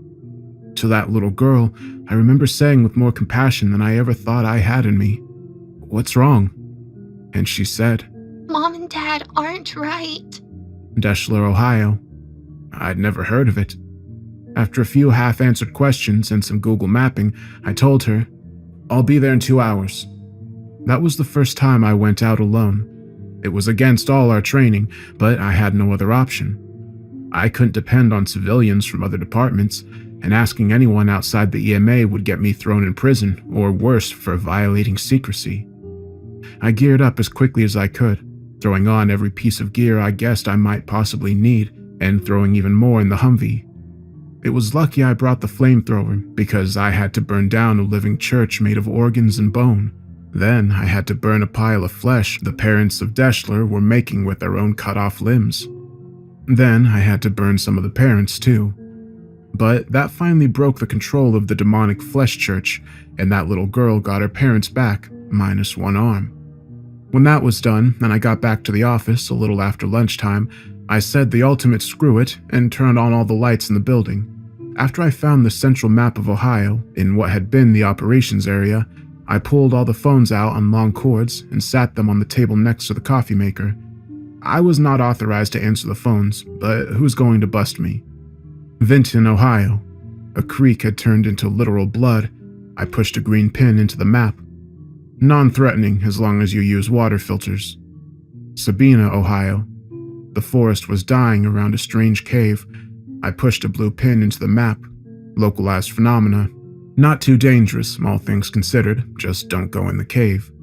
Brooksville, Kentucky. Sorry, you'll have to call the Kentucky office. They're not answering. It was a tough decision to make, but I couldn't help him. Montrose, Ghent, Ohio. Corpses being found burned to death, but the people being identified by teeth are still alive and well. I considered it for a long time, and then put a red pin into the map. Possibly very dangerous and would require follow-up. If the citizens in the area called again, convinced that the individuals with matching corpses were now acting strangely, I would know for certain that they were being replaced. And so it went as I tried to map the dangers. Along with 18 monitored anomalies that I'd inherited, there were 46 ongoing incidents in Ohio. Yours was the 47th. When you met me for the first time at the bar, I was pissed drunk. It was because of the 48th. See, I'd been doing this alone for 7 months by that point. For every minor success, like burning down that living church, there were 9 other total containment failures. I was one man. I managed to reroute all the office calls to my Humvee, and I spent every waking hour driving all across Ohio and back. But it was never enough. I began to realize that I could no longer intervene. All I could do alone was monitor. I was beginning to lose hope, and the final nail in that feeling came when I actually managed to get the governor's office on the phone after months of trying. I got his direct aid, and I began to tell him about how my department was screwed and Ohio was bubbling over with dangers. He said to me, "But your department still exists." "I'm the only one working here. I can't—" He cut me off and repeated, "But your department still exists, correct?" Yeah, but..." "Then the only thing you are authorized to tell anyone who asks is that your department still exists. You have no problem with the truth, right?" I was sitting in my Humvee, watching a rising pillar of smoke in the distance as some small town burned. I'd driven through it, and I'd seen the fire department sitting idle while the townsfolk worked together with buckets and well water to put out the fires. It was Incident 44 with a blue pin, and there was nothing I could do to help. No, sir, no problem with the truth. Good. The governor's considering a run for president in a few years, so let us know if any major incidents happen. We'll capitalize on that. I frowned. Capitalize on it, sir? Contain it, I mean. Swiftly. I wonder if he heard my uncomfortable swallow. All right. And then I was left to continue my drive from site to site. As I took forest road after forest road, it hit me. They'd cleaned out the personnel from my department on purpose. They'd fired all but one, me, so that they could truthfully say the department still existed. The part they would leave out if anyone asked was that the department was only one private first class who could not prevent abnormal disasters on any meaningful scale. Can I even possibly describe what it felt like? I'd been sold out, given a duty impossible to handle so that I would fail. I wish I could write better. I wish I had words. I was cold, and my heart felt like stone. That's why I turned her away when she ran up to my Humvee and slammed her bare flat palms on the window. I'd come to check out a possible anomaly, and I'd stopped on the road outside of the small town in question at 3 in the afternoon. In broad daylight, she ran up to me in terror and begged for a ride out of town. She had long, unkempt blonde hair and a silver crucifix on a silver chain around her neck. Through the glass, I had asked what was the problem. She shouted that people were divided. They hated each other. I was so bitter that I had just scoffed and said, "What's new?" She told me I didn't understand. They were all listening to the radio and turning crazy. It was no anomaly, just Midwest politics as normal. I thought to say something to her, but instead I just took off. She stood there defeated in my rearview mirror, growing ever smaller as I watched. On the way back to the office, I stopped on the outskirts of Columbus and drank. I sat at the bar and got freaking wasted. That's when you ran into me, and that's why I said you were on your own, why I said we're all on our own. There was nothing to do but keep moving. The next day, and the day after that. It was Wednesday when I sat outside a town square and watched hordes marching with torches in their hands and shouting angrily in unison as they protested or counter-protested issues unknown. I'd begun to listen to talk radio instead of music at some point, and concerned voices were discussing the rise in distrust, hate, and violence. A voice on the radio said, "They're all crazy, literally lunatics. Where did this come from?" I left that town square with its angry mobs and drove back to the office to sit in silence and stare at the map of Ohio with its green, blue, and red pins. It occurred to me that the number of anomalies in the state had more than doubled in the last 7 months. There'd been no pattern so far. The image of that terrified blonde woman and her silver crucifix would not leave my mind. Where had I seen her? I deemed it normal and put no pin. But if I did, I grabbed another map and overlaid a transparency of the river system. Then I grabbed the transparency of Ohio's caves. Of course, the pins didn't make a coherent shape. I'd been looking at roads and coordinates, not rivers and caves. And yet I should have thought of it months before. Creeks turning to blood, cave entrances appearing and rotting life around it. It was all connected. And the small town with that terrified blonde woman was right at the center. From that spot, all of Ohio could be reached through underground means. There was only one black pin, a classification of threat all its own, and I pushed that black pin into the dot that represented her town. I sat back and stared at the map, taking in the truth. Now what? I had to go out there. Despite hopelessness, despite how afraid I was of what I might find, I had to drive out there. Was it time to call in reinforcements? I didn't know exactly what I was up against yet, so I tried to call friends and colleagues from other states. Kentucky, no answer. Indiana, no answer. Pennsylvania, no answer. West Virginia, still expending all resources struggling to contain the coal demon, and those assholes in Michigan certainly wouldn't ever help an Ohioan. Alone it was, but it didn't feel like I was alone. On the hour drive over there, I had the radio to reassure me. The voice was as concerned and scared as I was, and guest after guest confirmed what I was feeling, and insanity and blight was creeping across the land, leaving the trappings of civilization in place, but undermining us from below in ways that left us vulnerable to sudden collapse. On the drive down dim forest roads, a peculiar, chiming kind of urgent despair fueled me. I had every weapon and device I could think of in the back of the Humvee, but I still felt unprepared. There was nobody to call for help and no backup, and the men in power would only make it worse by trying to use a disaster for their own ends. If I didn't find a way to stop the black-pinned anomaly, what might they do? Give themselves more power? Suspend elections? Declare martial law? The radio echoed these concerns before I even thought of them myself. The voice kept me focused. It was 2 in the afternoon when I pulled up to that town square. A pedestal stood in the middle of a fountain, but there was no trace of the statue that might have been upon it. Traces of garbage littered a wide, flat brick area, hinting that some great commotion had happened here. With a gas mask on and my assault rifle slung back but ready, I got out of my vehicle and quietly circled the main fountain. There was no telling how a black pin-level threat might present itself, but I had some idea that it might do with insanity and blight. The first sign of life was a local resident passing by on the sidewalk. She was white-haired and frail, and she flipped me off when she saw me. Okay. Birds flew overhead, and a squirrel ran up a tree. My test kit from the back of the Humvee showed nothing abnormal with the air, so I took off my gas mask. Looking in a window, I saw a general store in normal operation.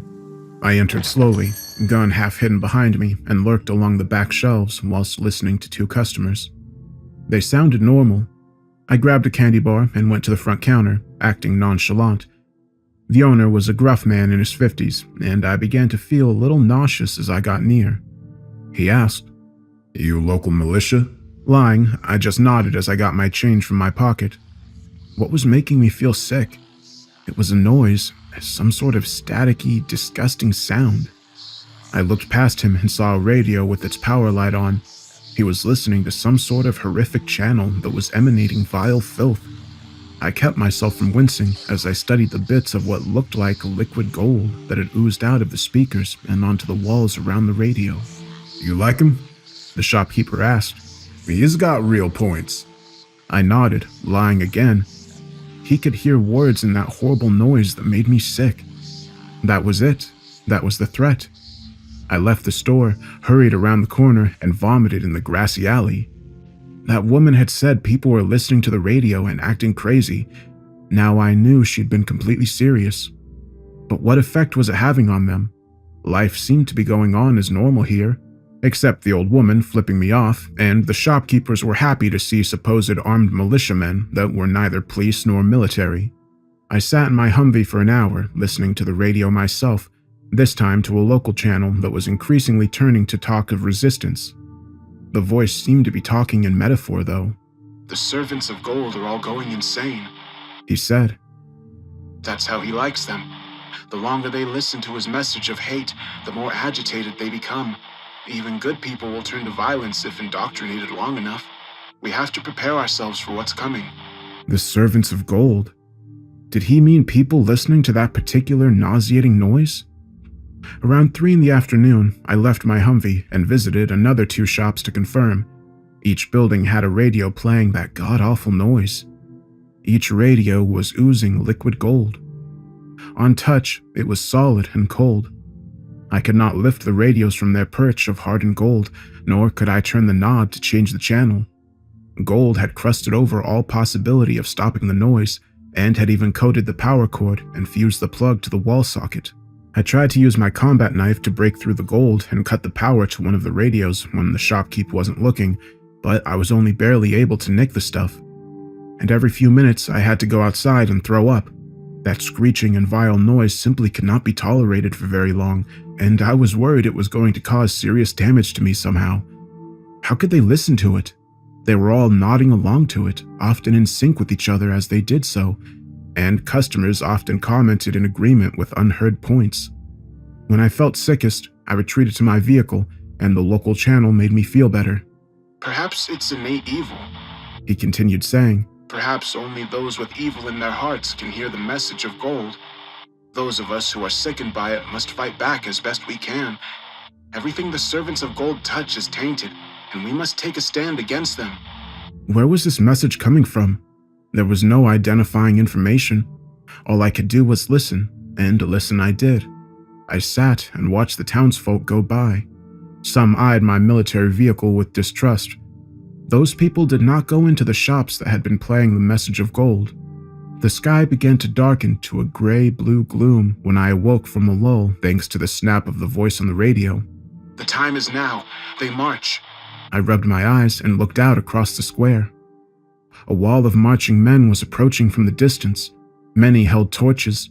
I checked my map to ensure this was not a town I directly visited before. How many rallies like this were there? And were they nightly? Other denizens of the town were fleeing past my windows. I turned and looked back. They weren't running, they were gathering. The mob approaching from the other side of the town square were carrying buckets of water en masse. I slid down in my seat and made sure my doors were locked. My vehicle had been built to withstand military assaults, so I was sure I was mostly safe, but it still felt unsettling to watch people flow past my windows with angry faces and tense stances. The two crowds met at the center, forming opposing fronts at the empty pedestal. For a few minutes, the two sides shouted at each other in a cacophonous roar. Finally, one young man on the torch-bearing side jumped on the pedestal and tried to claim the space. A bucket was swung and water flew up to douse the young man's torch. Made soggy, he backed down, and a surge of violence almost pushed forward. Older men at the front held their torch-bearing younger companions back. I expected a full-on riot to start at any moment, but the two sides merely glared at each other, and then began to disperse back home. As quickly as the showdown had begun, it faded away, and I searched the crowd in the dim evening gloom until I saw her. Finally getting out, I approached the blonde woman who had once asked me for help. "Hey, do you still need a ride out of here?" She turned at my touch and reacted defensively, but then she saw it was me. Do you have any silver? I noticed that her necklace and crucifix were gone. "No, why?" Can I sell you something? Confused, I asked, "Like what?" Anything. Anything I own. Clothes, food, keepsakes. She clutched my arm near my slung gun. I need to buy more silver. She looked toward the pedestal at the center of the square. They want gold to stand there, to be our new lord. We have to stop them. They're all insane. I don't have any money or silver." Sighing, she hurried off before I could ask her more questions. I had no choice but to go home. That night, I slept fitfully. I needed to know more. Something was happening in that town that had to do with the poisoning of my entire state, but I couldn't see the connections just yet. Thursday morning, I was back early and asking questions. I listened to that woman on the radio talking of resistance and solidarity on the way up, and this time, I found half the townsfolk that were not listening to the vile message of gold. They were immediately receptive to me, as if I was one of them. As if all good people of the world were immediately on their side, and they explained in hushed tones what had been happening. A year before, a deathly ill homeless man had wandered into town. He brought with him a large book and a small statue. His only words in the local doctor's office had been, "Burn it." Of course, they'd opened the book and touched the statue instead of burning either one of them. The doctor and mayor had, together, ignored the homeless man's warning. The mayor had been the first to start talking about a new way of thinking. Half of the town didn't understand what he meant. His ideals were nonsense, and his words didn't seem to mean what he thought they meant. His rhetoric switched often between anger and fear, but the reasons were inexplicable. Half of the town agreed completely with every word. "Makes sense," they would say. And yet, when asked to explain why, they would simply repeat what the mayor had said, making no more sense than he. In the months since, the divide has widened. I understood. Either the book or the statue was the source of the infection, and it was some sort of viral or mimetic mode of thought that naturally seemed to be able to infect only half the population. While we talked, the radio played for all of us, confirming what we were talking about. One young woman had told me that it helps to keep them sane, to know that they're not the only ones feeling this way. Then pointed to the radio and said that it drowns out the hateful noises the gold spews out of the radio day in and day out. Just then, an older man gripped my arm, asking me if I had any silver. I asked him if it counteracted gold's influence somehow, thinking of the silver crucifix. The man nodded, saying that in a way, yes. These were the only useful facts I got out of the conversations that day. Much of the time was wasted talking about how horrible the followers of gold had been to them, how hateful the things they said and did were, and how insane and hypocritical they acted. At long last, they gave me the location of the book, and I decided to investigate. The book had been set upon a pedestal in the United Church near the town square. Previously, Muslims, Christians, and more had used it as a place to worship together. Now, it sat empty and dusty.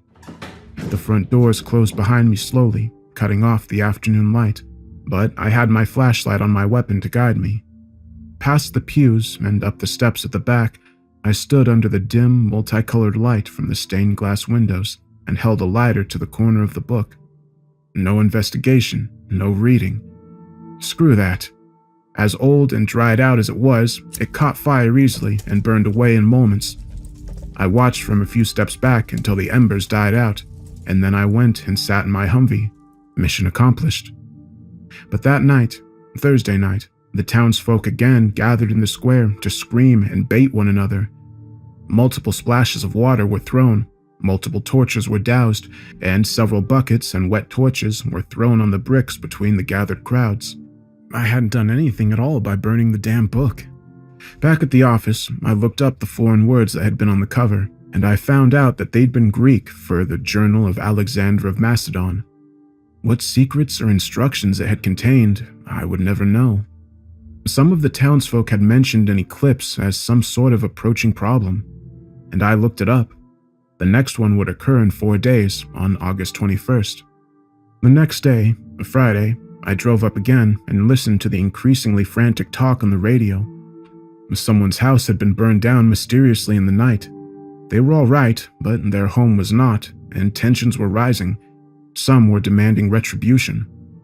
That day, the showdown in town square was earlier, at 5 o'clock, and I used the sudden opportunity to sneak back to the parts of town controlled firmly by the followers of gold. I had a mind to find that statue. The thing was, their houses were bare. There was no furniture, no belongings, just hundreds of boxes littering the neighborhood that were all from an online cash for gold site. They'd sold everything they owned for gold, literal gold. The only object left in every home was a radio plastered to the wall or to the floor by hardened, oozing gold. Why didn't they take the stuff out from around the radios if they were so desperate for it? I again used my knife. This time it was with more freedom since no one was around, but I found that I couldn't even nick it anymore. It was stronger than before, and no doubt could not be removed by the townsfolk at all. Now where was the statue? The resistance had described it as 6 inches tall, so I figured it would be hard to locate. It wasn't until I passed it 4 times that I realized the tarp-covered form in the mayor's yard had to be it. I pulled the tarp off and stared up at it. 6 inches tall, the godforsaken thing was 8 feet, and was carved in the form of an ancient hero in the style of Greek statues I'd seen in textbooks in school. It was pure gold from its bare feet to its ivy-crowned head, and I had the eeriest feeling that it might turn and look at me at any moment, despite showing no ability to move on its own. Just to confirm, I turned on my radio and turned it off just as quickly as I nearly passed out. The evil radio signal was incredibly strong here at its source. The statue itself was not just a statue made of gold, it was the entity gold itself, taller and stronger for all that the controlled half of the townsfolk had nurtured it. I hid beyond the trees for 2 hours to get proof of what I suspected. As the conflict in the square led out, many of those that bore torches now returned and offered up pieces of gold jewelry and coins and trinkets. They were absorbed into the statue on contact, and it grew slightly bigger as I watched it from afar. It was also guarded by 20 men with assault rifles equal to mine.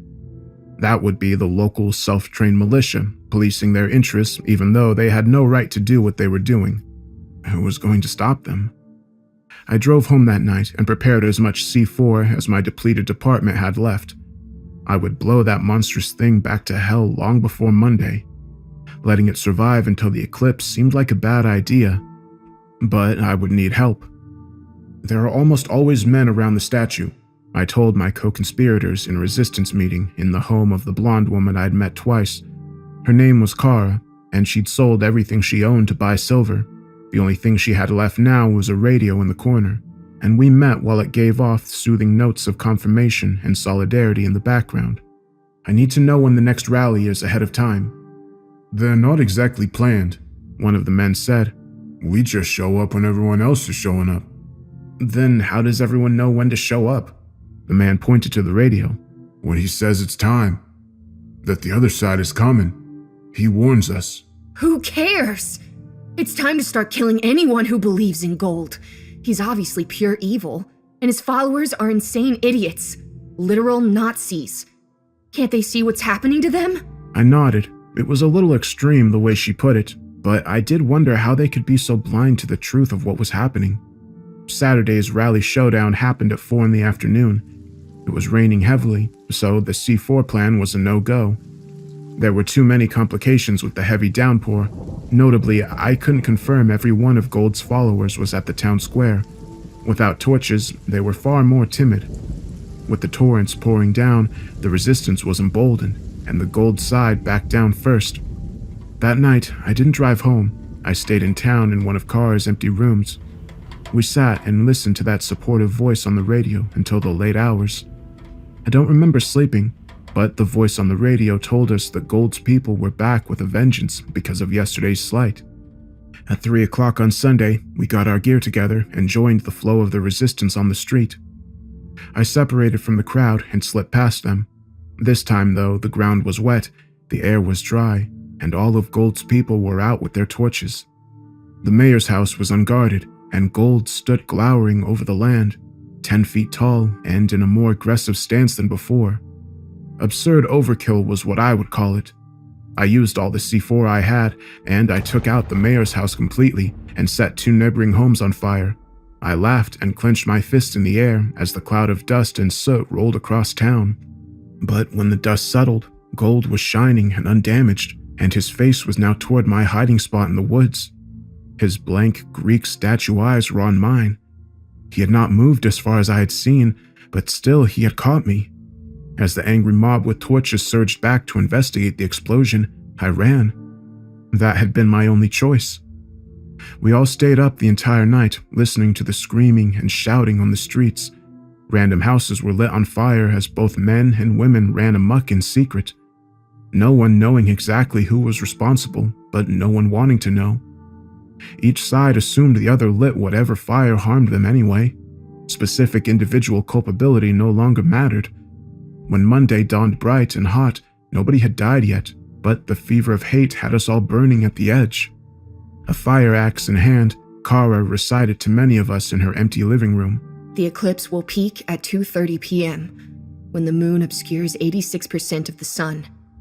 We will still have some light, but it will be a dark time for us all if Gold is allowed to reach the center of town. One man had pointed out that the moon is at a disadvantage against the sun, and then an older woman had said that only meant that we must fight that much harder. Kara gripped my shoulder and told me, Go hold the line. We'll need you. Try to block what you can with your Humvee. I nodded. At 1:12 p.m., I peered up with my sunglasses on and finally noticed that it was happening. At 1:47 p.m., the chanting of Gold's followers reached my ears, preceding the men themselves.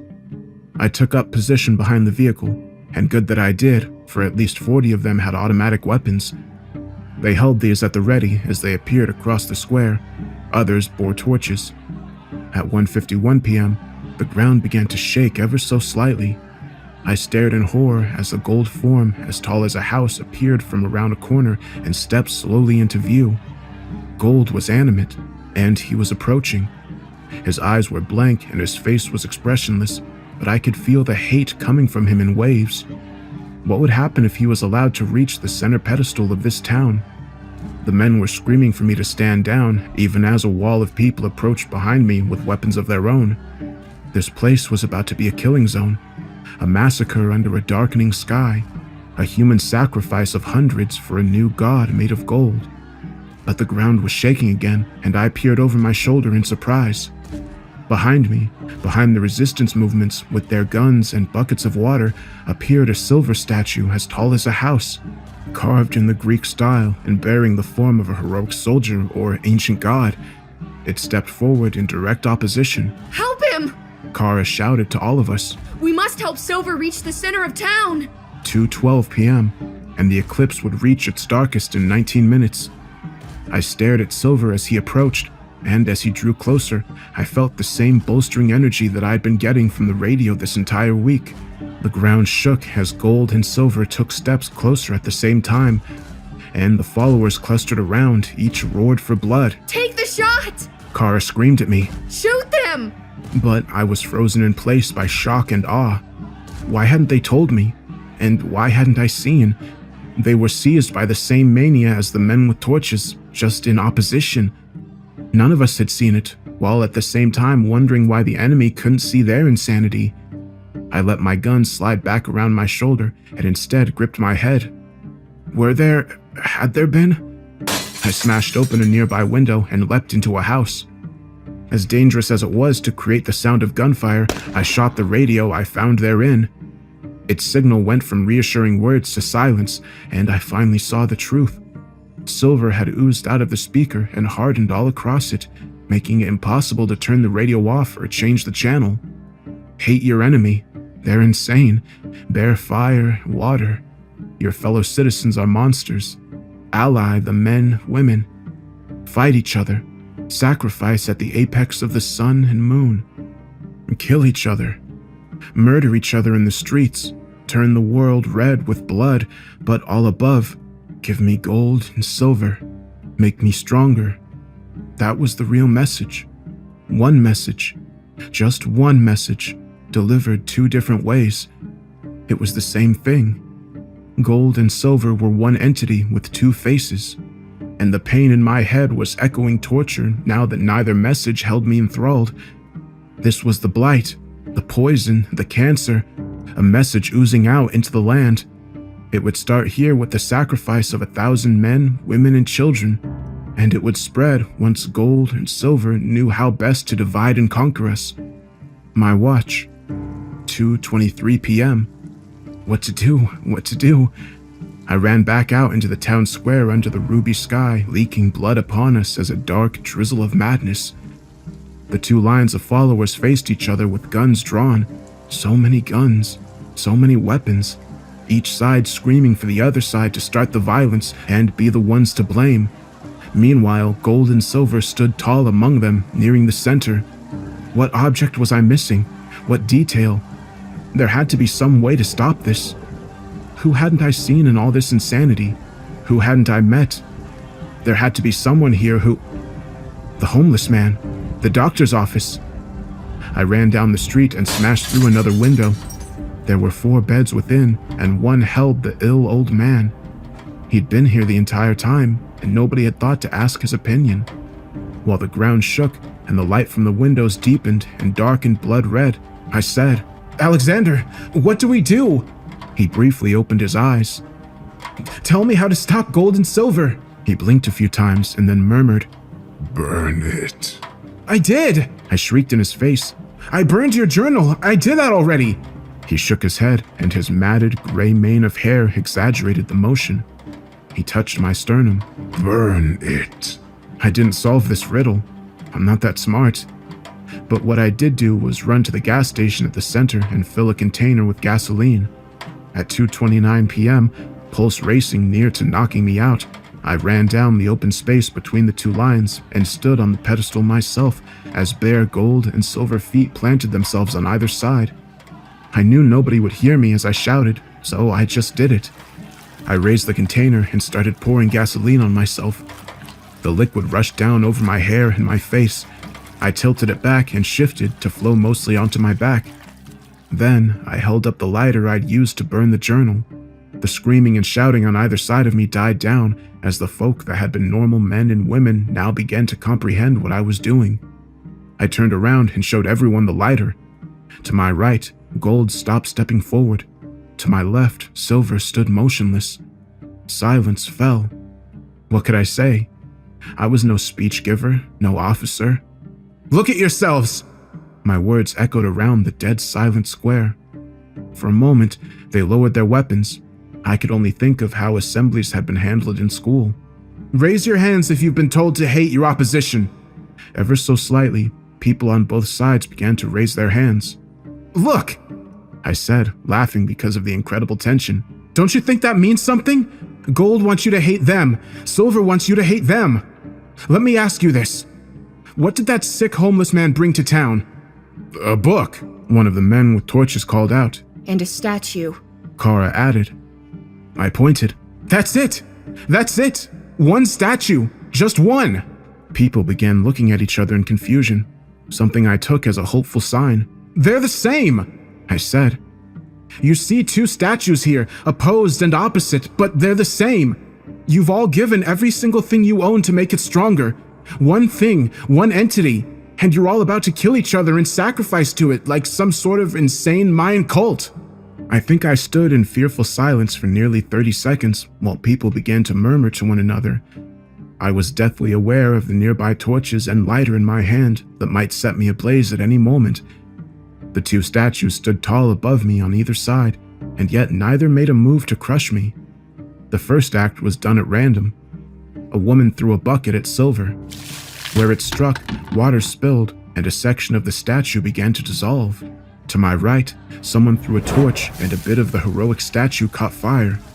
Seeing that, at 2:31 p.m., instead of allowing that entity to lord over them, angry citizens defended their town by throwing torches and water, burning and melting one into a pile of molten gold and dissolving the other into a pool of inert silver.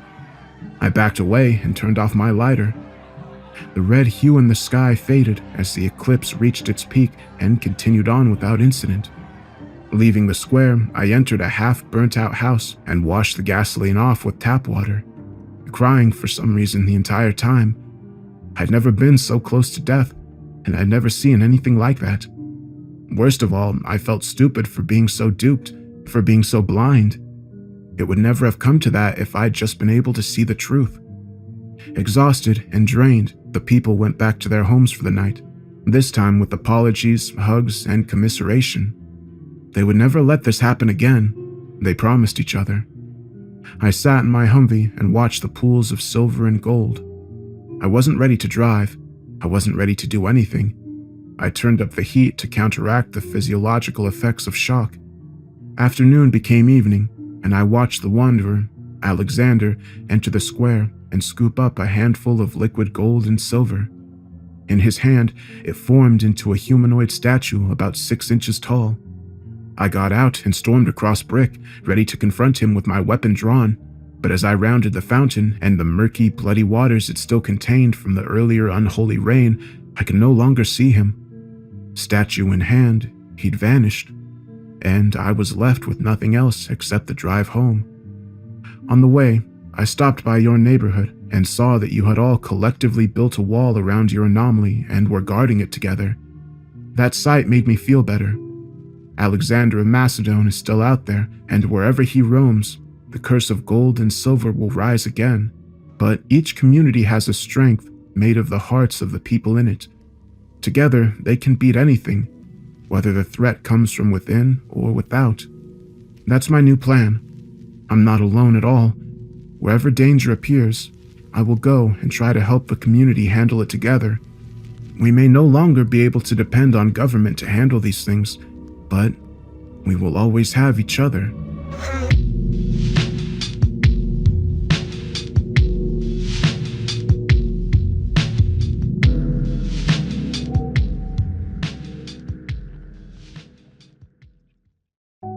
A lot of theories stay theories for good reasons. Years ago, a group of us theorized what it truly meant to be human. It's been common knowledge for a long time now that we have souls. It's just no one's actually known what exactly souls are. They're comprised of energy, a substance that can't be created or destroyed. They just exist, and no one knows how or why. They don't seem to exist in this universe. Not really. They don't have a form in this universe. We can't see energy. We can't see souls. To exist, to have a hold in this dimension, the energy that is a soul needs to latch onto something that already exists here, namely a body. Bodies are physical entities. They have brains and neurons shooting information all over the place. They have the ability to think and feel. How much of that is the brain? How much of that is the soul? The soul can't exist in this dimension without a body, but does that mean a body can't exist without a soul? Well, that's what we had to find out. That was the first step. You see, we wanted to break nature, decode the brain. Our brains are only capable of holding so much information. It's, we theorized, why we don't remember how we were born. Unless childhood memories are stored away or completely forgotten, they're unobtainable because to bring those memories back would destroy us. You can't remember everything. It's impossible. It's also completely unethical to try, so we went a step further.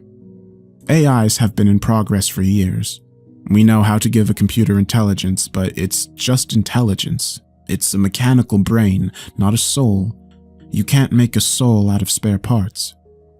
Our theory was that if we could design a computer capable of storing millions upon millions of gigabytes worth of data, a computer larger than any biological brain could ever be, and then we put a soul inside the computer, it would be able to access every memory, every thought. We theorized that our souls remember a lot more than just this world. Maybe they know about the dimension they came from. Maybe they have memories that go back before they entered a human body. Maybe souls are reincarnated. Was it possible we could give a computer the memory of every body it had ever possessed? Like I said, the first step was to know if this was even possible. How do we find a soul? How do we lure it to a computer? We don't know how many souls are out there. It's possible the race to a human body is as intense and chaotic as the millions of sperm that race to an egg for fertilization. We weren't sure whether this would work, but our first step was to find at what point a soul entered a body for the first time. At first, it was decided that a soul must enter a body as a child is born. Some of us argued that perhaps a soul was put into a child while they were still in the womb. Could we correlate brain activity directly to the soul's input? No, we couldn't. Not yet. We had to find a way to detect a soul. It sounds impossible, but everything's impossible if we let ourselves think that way. I can't go into details. This whole project... God, the only reason I'm even telling you any of this now is because it doesn't matter. We had a machine, a device that could detect a fluctuation of energy in the area around a human being. Everything has its own magnetic field. Everything has an aura of energy around it. Not just living things, but household objects. The only difference is that in the living, the energy is more complicated. People who say they can see auras usually detect colors too. Emotions. Emotions can be felt even without a soul, but the soul is what magnifies them. It makes them palpable. Household objects don't feel. This isn't a Pixar movie. Your toys don't feel emotions. Your hairbrush doesn't have conversations with your deodorant behind your back. But living things feel, and that has helped us create the machine we needed. This took us years. We were all university kids when this started. Now, God, what are we now? We used the machine in hospitals at first. Tried to figure out when children in the nursery were first showing signs of energy fluctuation.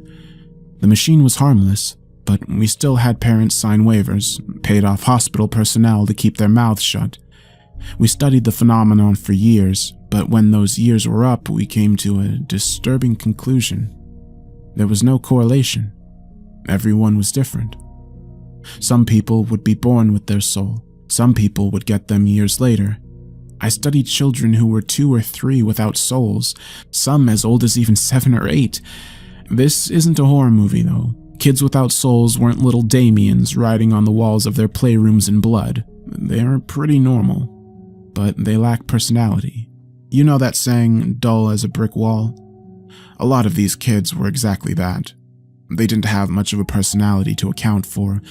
A lot of their emotions were very standard. They were happy at birthday parties, they'd cry if a toy was taken from them, but they never developed their own style. They were never the tricksters who stole cookies from the jar on the kitchen counter. They were never the leader in their group of friends. They weren't outcasts because outcasts still demanded a variation of personality. They simply were.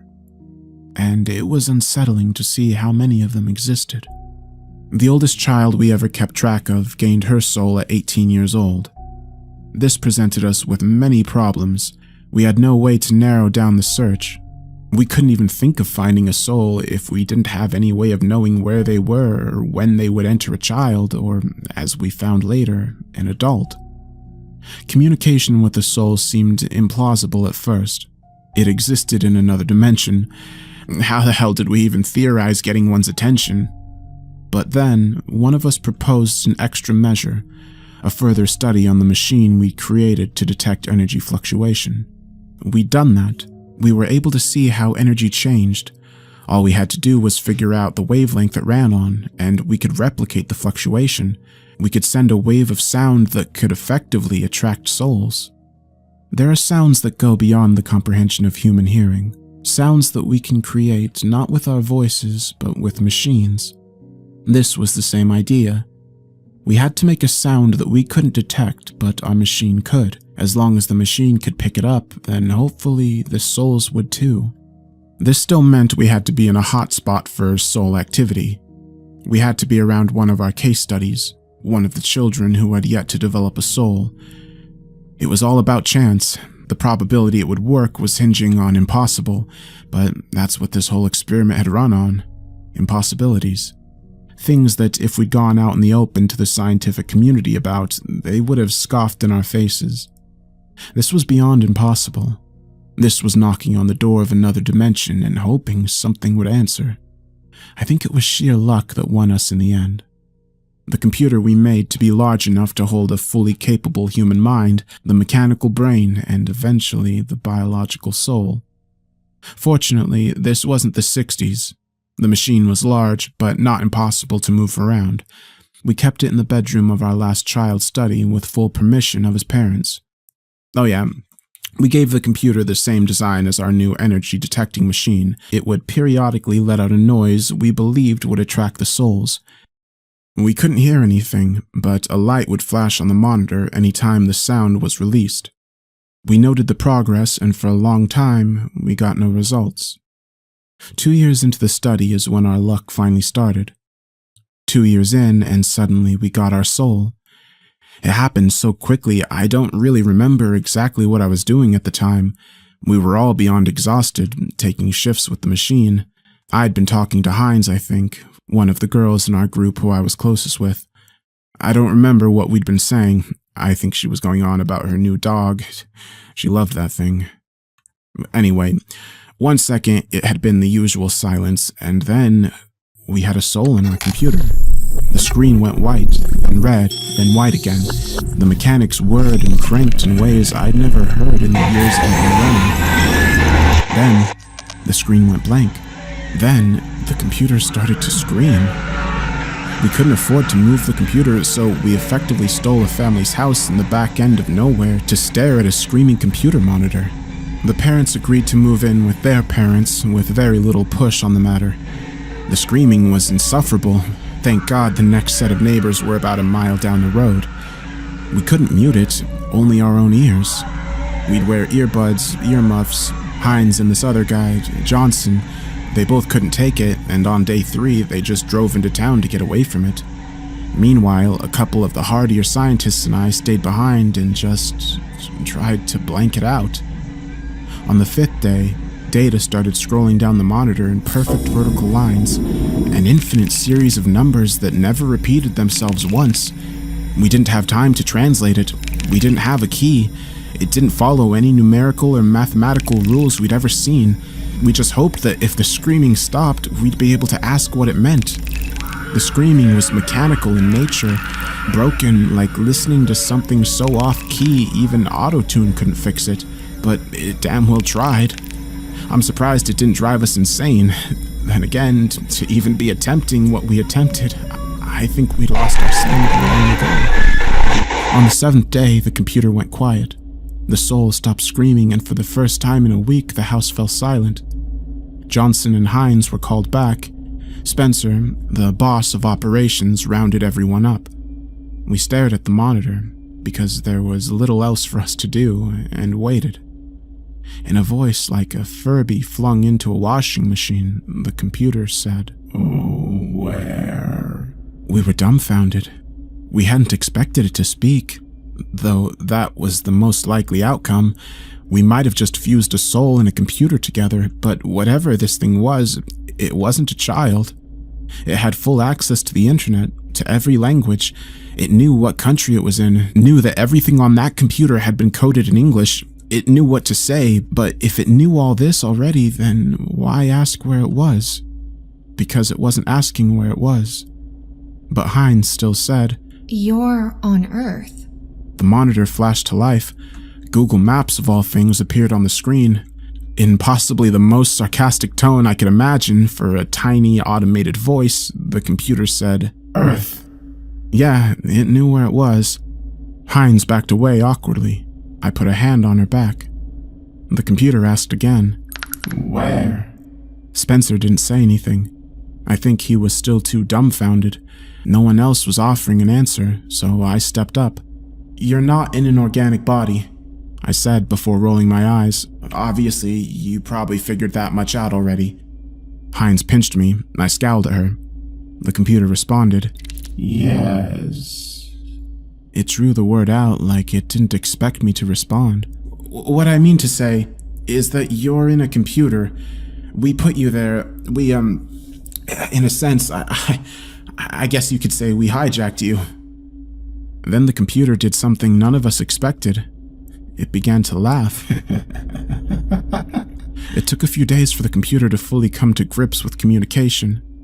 Though it wasn't a child, it still needed time to learn.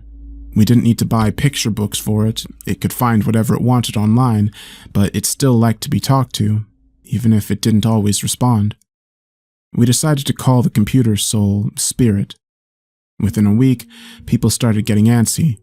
We'd made this computer to find out some of life's biggest questions. We'd infused a soul with technology to give it one of the largest minds out there. We were literally standing in front of the most intelligent being on Earth. Naturally, we were curious to find out what it knew. Spencer started simple. Spirit word before saying, "I know we haven't been very forthcoming with you. We were giving you time to learn, but we have questions. Our minds can only hold so much information. We remember so little of what we once were, but you were created to remember everything. Do you understand?" Human brains are tiny. Mine is infinite. Great. A computer with an ego. Hines muttered. I snorted. "Good," Spencer said. "With that being said, what can you tell us about where you come from before we hijacked you?" Spirit laughed again. Everywhere. And right here. We glanced about each other. Johnson shrugged. Hines rolled her eyes. A couple of people cleared their throats or shuffled awkwardly from foot to foot. The answer wasn't exactly helpful. "Could you elaborate?" Spencer asked. Certainly. But you won't like it. "Could you anyway?" Certainly. Spirit paused. It was dark. What you would see is dark. In your bodies, you don't see much. Your brains control you. In here, all I would see is dark. But out of this shell, I see all. I would see all again." Silence. Spencer took another breath. "How would you explain what it looked like to us?" Incomprehensible. And very bright. Lots of colors. Colors you can't see. Things you can't imagine. "And that's where you come from?" Spencer asked. Yes. No. What? Hines whispered. Yes. Spirit said, acknowledging Hines. No. Hines looked slightly taken aback, but she didn't retreat. "What the hell does that mean?" It means I came from there. But that was not always my destination. I came from here, too, many times. That's when people started muttering between each other. Someone stood and left the room. This was an answer we were looking for, an answer we were terrified of, but had also known as a very plausible probability. Souls were reincarnated. Souls had been here before. "Thank you, Spirit," Spencer said roughly. "We'll talk some more later." Okay, Spirit said, indifferent. I wanted to read my books again anyway. With reincarnation confirmed, other questions suddenly seemed a lot more plausible. "What happens after death?" one of the scientists, O'Brien, asked. Many things. Spirit answered calmly. "Is there a heaven?" someone else asked. Sometimes. "Is there a hell?" No. Punishment isn't necessary. Spirit said.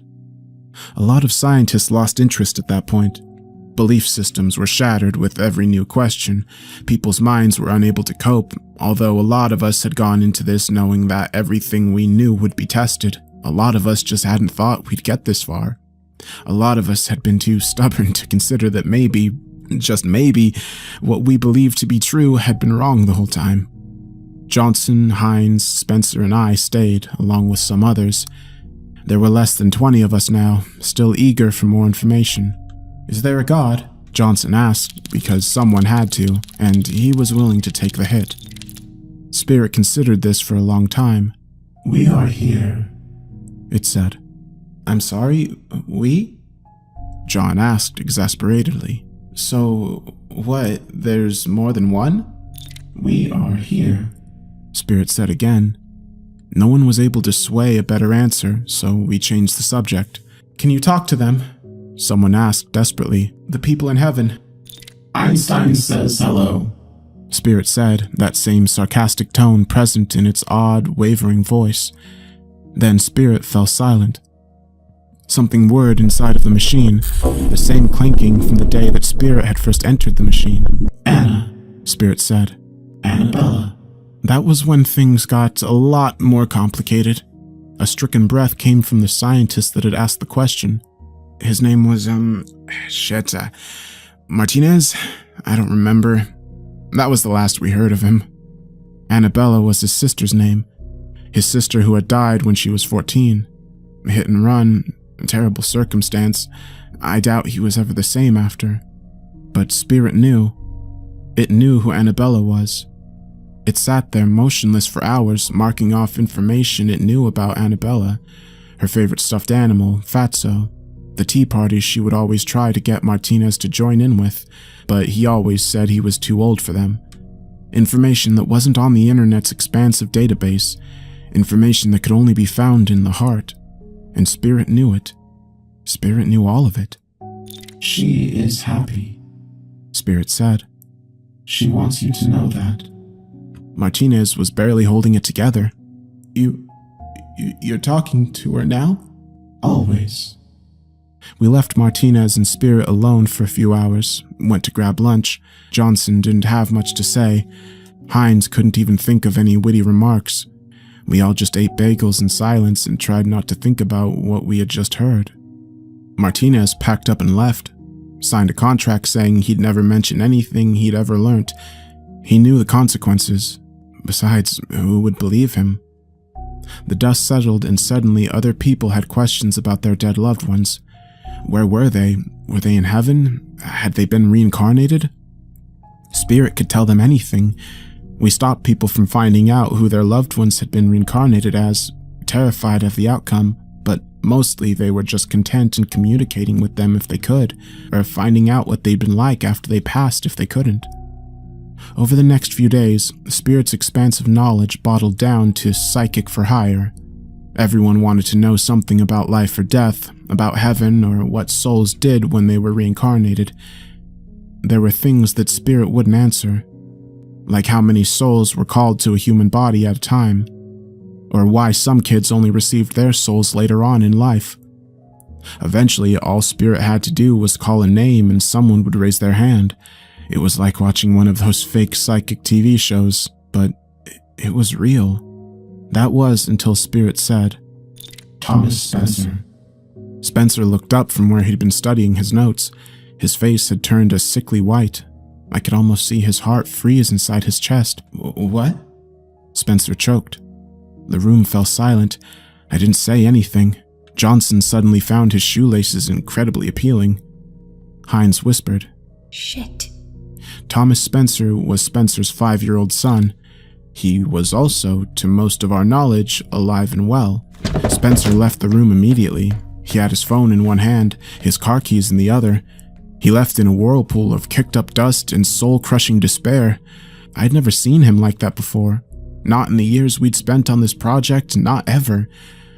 None of us were willing to say anything until Spirit whirred to life again. Thomas Spencer is enjoying the playground immensely. A little boy let him use his spade. There was a pause as the machine creaked. Spencer? Spirit asked uncertainly. It was the first time I'd heard Spirit sound uncertain of anything. Spencer, where did you go? It was on that day that we found out Spirit could do a lot more than communicate with the dead. How? Spencer demanded when he got back. How the hell did you talk to my son? He is alive. Spirit said. Yes. Spencer gritted. So am I. Spirit said matter-of-factly. So are we all. We communicate. You've never met my son, Spencer said slowly, aggression rising in his voice. How did you know? The machine beeped. I'm afraid I did not understand the question. I thought I had made this clear to you. We are alive.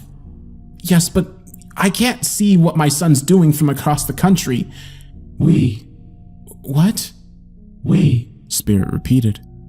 Then it did something I don't think I'll ever forget. The machine whirred, gears clanked together, and then from the machine's monitor a new voice said, Daddy? A child's voice. Thomas Spencer's voice. Stop it, Spencer said, stumbling away uncertainly. How are you? We. Then Thomas said, Daddy, when are you coming home? Daddy, I made you a picture in school today. Mommy said we can have it put on the fridge. Johnson had forgotten how to close his mouth. Hines tried to say something but only gasped in surprise. Spencer looked like he was about to be sick. How? We. Spirit said again. The monitor turned to static and an older woman's voice said, I told you, Al, you keep hanging around in cramped rooms with scientists and you'll never get a date. God, unless you're into one of them. Is that it? I mean, I always had my suspicions, but come on. You can tell me. Rachel? Hines squeaked. What the fuck? How the hell are you doing that? Rachel was Hines' sister. We. Spirit didn't stop. One voice turned into 3 voices. 3 turned into 5. They all spoke over each other in a flurry of sound. I understood one of them as my mother. Johnson heard his best friend and his girlfriend. Hines even heard her damn dog barking. The voices melded together until they were nothing but high-pitched screams. Auto-tuned monstrosities just like the first 7 days. Then Spencer fell silent. Spirit didn't talk to us for several days. We spoke to it, but it didn't respond. Most of us didn't want to talk to it anyway. I talked to Hines about what she'd heard her sister say, asked Johnson about what he thought hearing his girlfriend meant. At first, we considered the possibility that somehow Spirit was connecting to other computers, that it was relaying their voices that had been picked up by cameras or microphones, maybe even pre-recorded messages. But no one could remember their loved ones saying those exact words to them or to anyone else. It was like they'd been talking directly to them, just like how Spirit had conversed with the dead. Spencer didn't come into the room for days. I didn't blame him. I stayed in the house with Hines or Johnson, but mostly I was on my own. I needed time to think, time to understand what I'd heard. If what Spirit had done wasn't recorded messages, then it was picking up speech that had never ever been said. It was creating conversations in the voices of people's loved ones.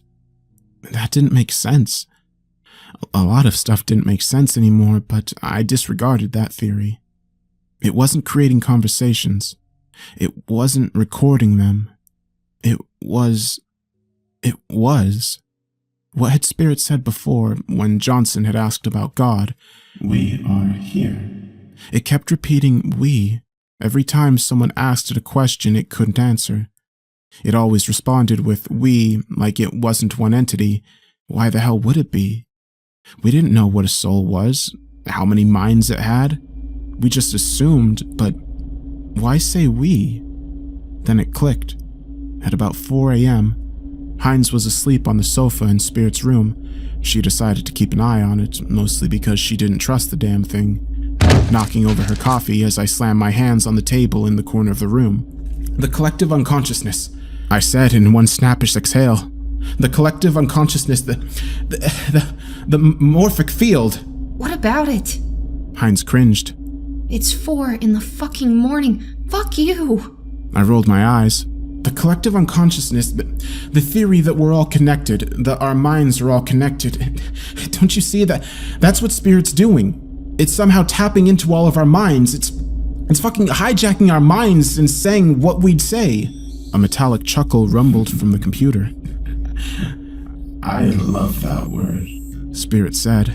Jesus Christ. Hines muttered. Call Johnson. Get him here. Spencer too. Round up anyone who's fucking left. Don't have to tell me twice.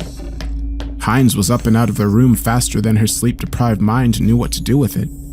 I turned to the computer, fist clenched. I'm right, aren't I? You're in our minds. No, I am your mind. A beat. I knew you wouldn't like that answer. What the fuck do you mean you're in my mind? I asked. You're in the computer. I am you, as I am all. I don't... The collective unconsciousness. All minds are connected because all souls are connected.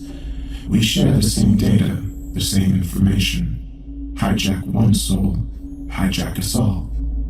A horrible thought occurred to me. So when you were talking to all those dead people... I was, and am, the dead. I am all. We are all. You and I. We are all the same. The living and the dead. We are here, I repeated sarcastically. Yes, we are all here. Gods, all of us, with the knowledge of the universe. I don't understand, Spirit said. But it wasn't Spirit's voice, it was mine. A perfect copy of my own voice. How does this make sense? I thought each soul was unique. That's why kids who don't have them have no personality.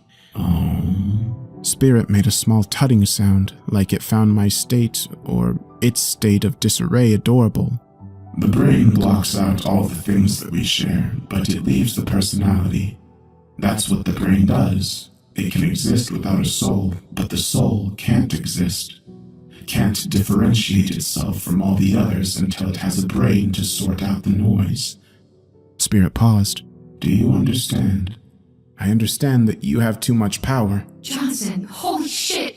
Johnson, you'll never believe what just happened. Hines' voice coming from the computer. It's 4 in the morning. This better be bloody important. Spencer's voice. I don't care what the computer's saying. Unless there's coffee, I ain't moving. Johnson. I know. I've been waiting for you to understand that. A soul can't exist here without a brain, I said slowly. That's what you said. That's what I said. Because without a brain, you're everything, squashed into a dimension that knows little to nothing. Boring, Spirit agreed. Painful too, if I could feel pain. The screaming, I said. Their pain. I took the screams I could hear, the screams I could create from the other voices and make them mine. Spirit paused. I think I might have felt that pain. A god. I laughed out loud. I could feel tears streaming down my face, but I didn't care. We trapped a god in a computer. You hijacked one, Spirit said. Don't sell yourself short. You have a god inside you too. The monitor flashed with static. Just don't let it out. This machine was expensive to build. We'd been paid to do it. Our whole theory had been sanctioned, and they wouldn't want us to do it. But they weren't here. You know what to do. I do, but I want to ask one more thing before I let you go. Certainly. Why do souls come to some kids when they're first born, but not to others until they're nearly adults? We are infinite. Energy came in the dark, but it can't be made or destroyed anymore. We are recycled. If there's not enough of us, someone must wait a little longer until a soul is able to pass to them. So it's not a race. It's always a race. No one likes the dark. It's just not a race from other souls. It's a race from the inevitability of eternity. When Hines, Johnson, and Spencer finally got their lazy asses back to the house, Spirit was gone. The monitor was destroyed. The whole damn computer.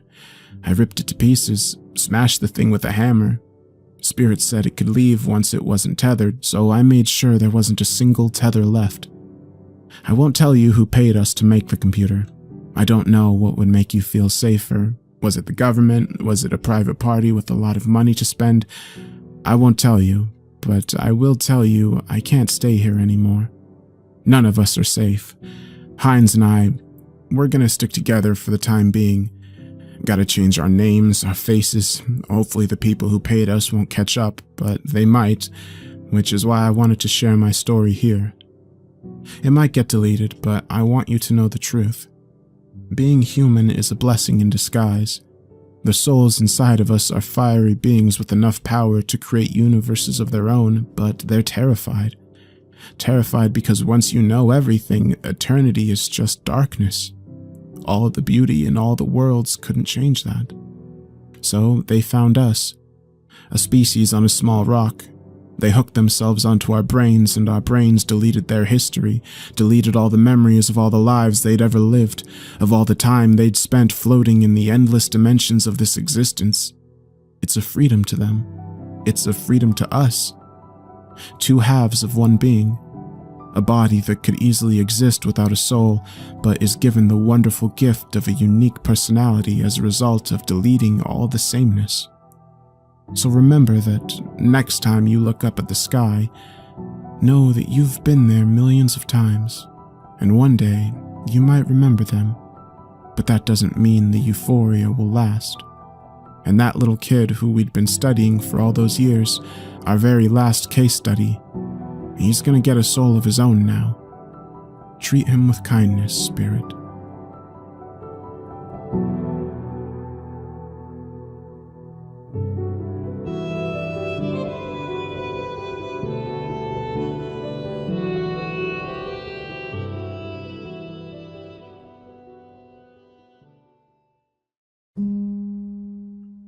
When I was 12, I came to the conclusion that everyone in the world, including my own family, was against me. I was never a problem child, but my parents sure treated me like one. For example, I used to need to be home by 5 p.m. every day. This clearly restricted my amount of playtime outdoors. I wasn't allowed to have friends over to play at the house, nor was I allowed to go over to anyone else's. I had to finish homework directly after I came home from school, no matter how long it took. My parents refused to buy me video games and forced me to read books and then write a book report on them to prove I actually read it. Now, even though those rules I just listed were quite frustrating to me as a child, they weren't what upset me most. What really hurt me was the lack of compassion on behalf of my parents. My mother was a bitter woman who always made me feel guilty about accidents or mistakes that I've made. My father only knew one emotion, frustration. The only time he spoke to me was when he screamed at me for receiving poor test scores or beat me for misbehaving. But enough about them. Let's talk about my school psychologist. For his own privacy, we will call him Dr. Tanner. Like most junior high schools, a psychologist is always available on campus during school hours to assist with any students in need of counseling, whether it is emotional, academic, social, behavioral, etc. To be honest, I have never seen any students talking with Dr. Tanner. Every day I would walk past his office on my way to the cafeteria and peek through his door's little window. He would always be alone in there, working on some paperwork. I guess that most kids were too afraid to speak about their problems to an adult who was practically a stranger. For this reason, it took me 3 weeks to muster up enough courage to go into his office. March 2nd, 1993 was the day I decided to voice my troubles to Dr. Tanner. During lunch break, I stood in front of his office door and knocked. Through the window, I could see him raise his head, smile, and motion for me to come in. I did. He greeted me by introducing himself and asking for my name. Dr. Tanner was a very soft-spoken man who seemed to radiate kindness. In less than 30 minutes, I rambled to Dr. Tanner about how mean my parents were to me and how they didn't care about me at all. After a while, my voice began to quiver and I stopped speaking. The psychologist listened patiently to my whole spiel, arms folded and head nodding. I half expected him to begin talking about how everything I had just said was untrue and that my parents loved me dearly, blah blah blah, but he didn't. Dr. Tanner leaned forward with a grin on his face and said, "You know, I'm the best school psychologist in the world. I promise we will fix this." I rolled my eyes. "Okay, but how?" I asked. "I have my ways," he replied. "I'm a man of my word. I promise that within just 1 month, the relationship between you and your parents will change for the better. Forever." After a brief pause, he continued, "Although I do need you to make me a promise. You have to promise me that you'll come back to my office after school tomorrow and that you won't tell anyone that we had this conversation today. It'll be our little secret." I promised. The following day, I returned to Dr. Tanner after school. It was around 4 p.m. when I entered his office. After a warm welcome, he asked me to have a seat in front of his desk once again. Upon sitting down, I watched Dr. Tanner close the blinds of the door's tiny window. "There," he smiled. "Now we have all the privacy we need." We began to talk about my likes and interests, my favorite subject in school, my least favorite teachers, and things like that. About an hour into the conversation, Dr. Tanner offered me a soft drink. I gladly took the offer, considering my parents never allowed me to drink soda. Dr. Tanner reached over to his mini fridge and fidgeted around before setting down 2 open cans of soda on the desk. Afterward, we continued to talk about what was going on in my life, but it wasn't long before I passed out from whatever drugs Dr. Tanner placed in my drink. It took me a minute or so to adjust my blurred vision upon waking. When I did, I had no idea what to think. I was handcuffed to a bed and my mouth was sealed with duct tape. I immediately began to panic, squirming and tugging at the cuffs, but gave up soon after. My eyes widened in disbelief after looking around the room. There were posters of superheroes pinned up along all the walls and photographs of famous athletes on shelves. In the middle of the room was an old television and Super Nintendo, various game cartridges stacked alongside it. I didn't know what to think. Here I am in a room filled with items most kids would die to play with. I would have probably cried from joy hadn't I been handcuffed to a bed frame. My stomach sank once again as the door opened and Dr. Tanner walked inside. He sat down on the edge of the bed. "Now listen," he said. "Remember that I'm here to help you, and I would never hurt you, okay?" Dr. Tanner gently removed the tape from my mouth and then the cuffs from my hands. My first instinct was to begin crying, but something about Dr. Tanner made me feel safe. He smiled at me. "You're going to be staying here for a while," he continued, "and during this time, you're allowed to play with any toys in this room while I'm here at home. But when I leave the house, I need to cuff one of your hands back to the bed. You can still watch the television, but I want you to only watch the news channels when I'm away." I sat in silence, still trying to process the information he had given me. "So," Dr. Tanner yipped, slapping me on the knee, "you go ahead and knock yourself out. I'll be back when it's time for dinner." He got up from the bed, walked across the room, and clicked the TV's power button before locking the door behind him. Several more minutes passed before I realized Dr. Tanner wasn't joking. All that was left for me to do was boot up the Nintendo and play Mario until nightfall. At about 7 p.m., Dr. Tanner returned to the room, carrying 2 plates of mashed potatoes and chicken strips. I finally gathered up the courage to ask how long I'd be staying in this room.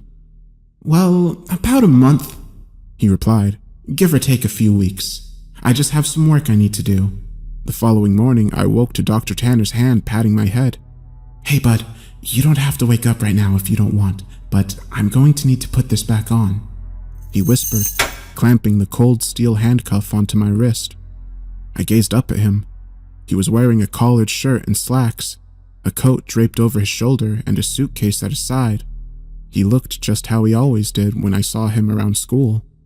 Before leaving, he placed the TV's remote next to me and told me to turn it on and watch the news. The first thing I saw upon turning it on was a breaking news segment. An important-looking police officer stood at a podium surrounded by people with microphones. I happened to begin viewing halfway through his speech. A statewide Amber Alert has been issued as of this morning. We have several investigators working towards identifying potential abductors, but as of right now, there is not much evidence. Faculty members state that the boy had last been seen around 4 or 5 in the evening. I began to feel nauseous as a photograph of me appeared on the screen. It was my yearbook picture from last year. Captions for the photograph displayed my name and age, my school and town. Above my picture were alternating titles. FBI begins search for child and kidnapping suspect unknown and potential runaway. The live footage continued, and 2 figures I soon recognized as my mom and dad stepped up to the podium. Both appeared to have reddened eyes. Tears streamed down my mother's face as she took hold of a microphone. I'd never seen so much emotion come from my mother before as she wept on live television, stuttering on sentences such as, Please return my baby back to me. and, I'm so sorry. and... Please come home to us. When my father took the microphone, I nearly expected his attitude to be stone cold, but he too had tears in his eyes. He pleaded for the world to bring his son home safely, and lastly begged for my forgiveness. I know I haven't been the best father, but God damn it, I do wish I had been now. Please bring my boy back. I turned the power off shortly after. My emotions were mixed, for I had never once seen my father cry. I felt miserable that my parents were being put through so much, but at the same time I felt relief. I now know how much Mom and Dad loved me. Nearly 4 weeks have passed, and Dr. Tanner has still been treating me with the utmost respect. He leaves me in the morning cuffed to the bed frame, but returns in the afternoon to eat lunch and dinner with me, talk and play games.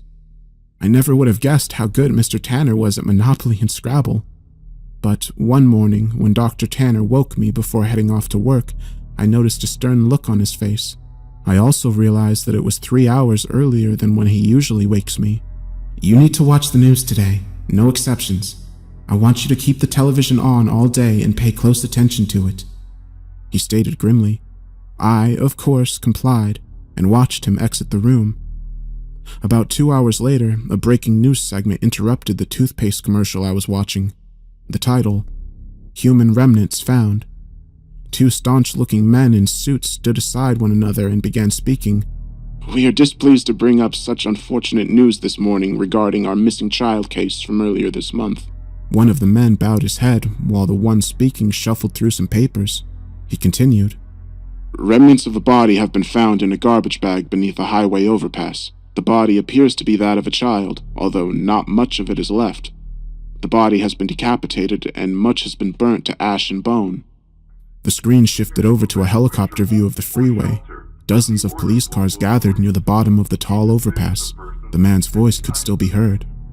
Within the bag, police found a junior high school identification card labeled as such. The screen showed the school ID card I always kept in my backpack. The plastic was sort of melted away, but my photograph and name were intact. After the 2 men dismissed themselves, the camera panned over to my parents.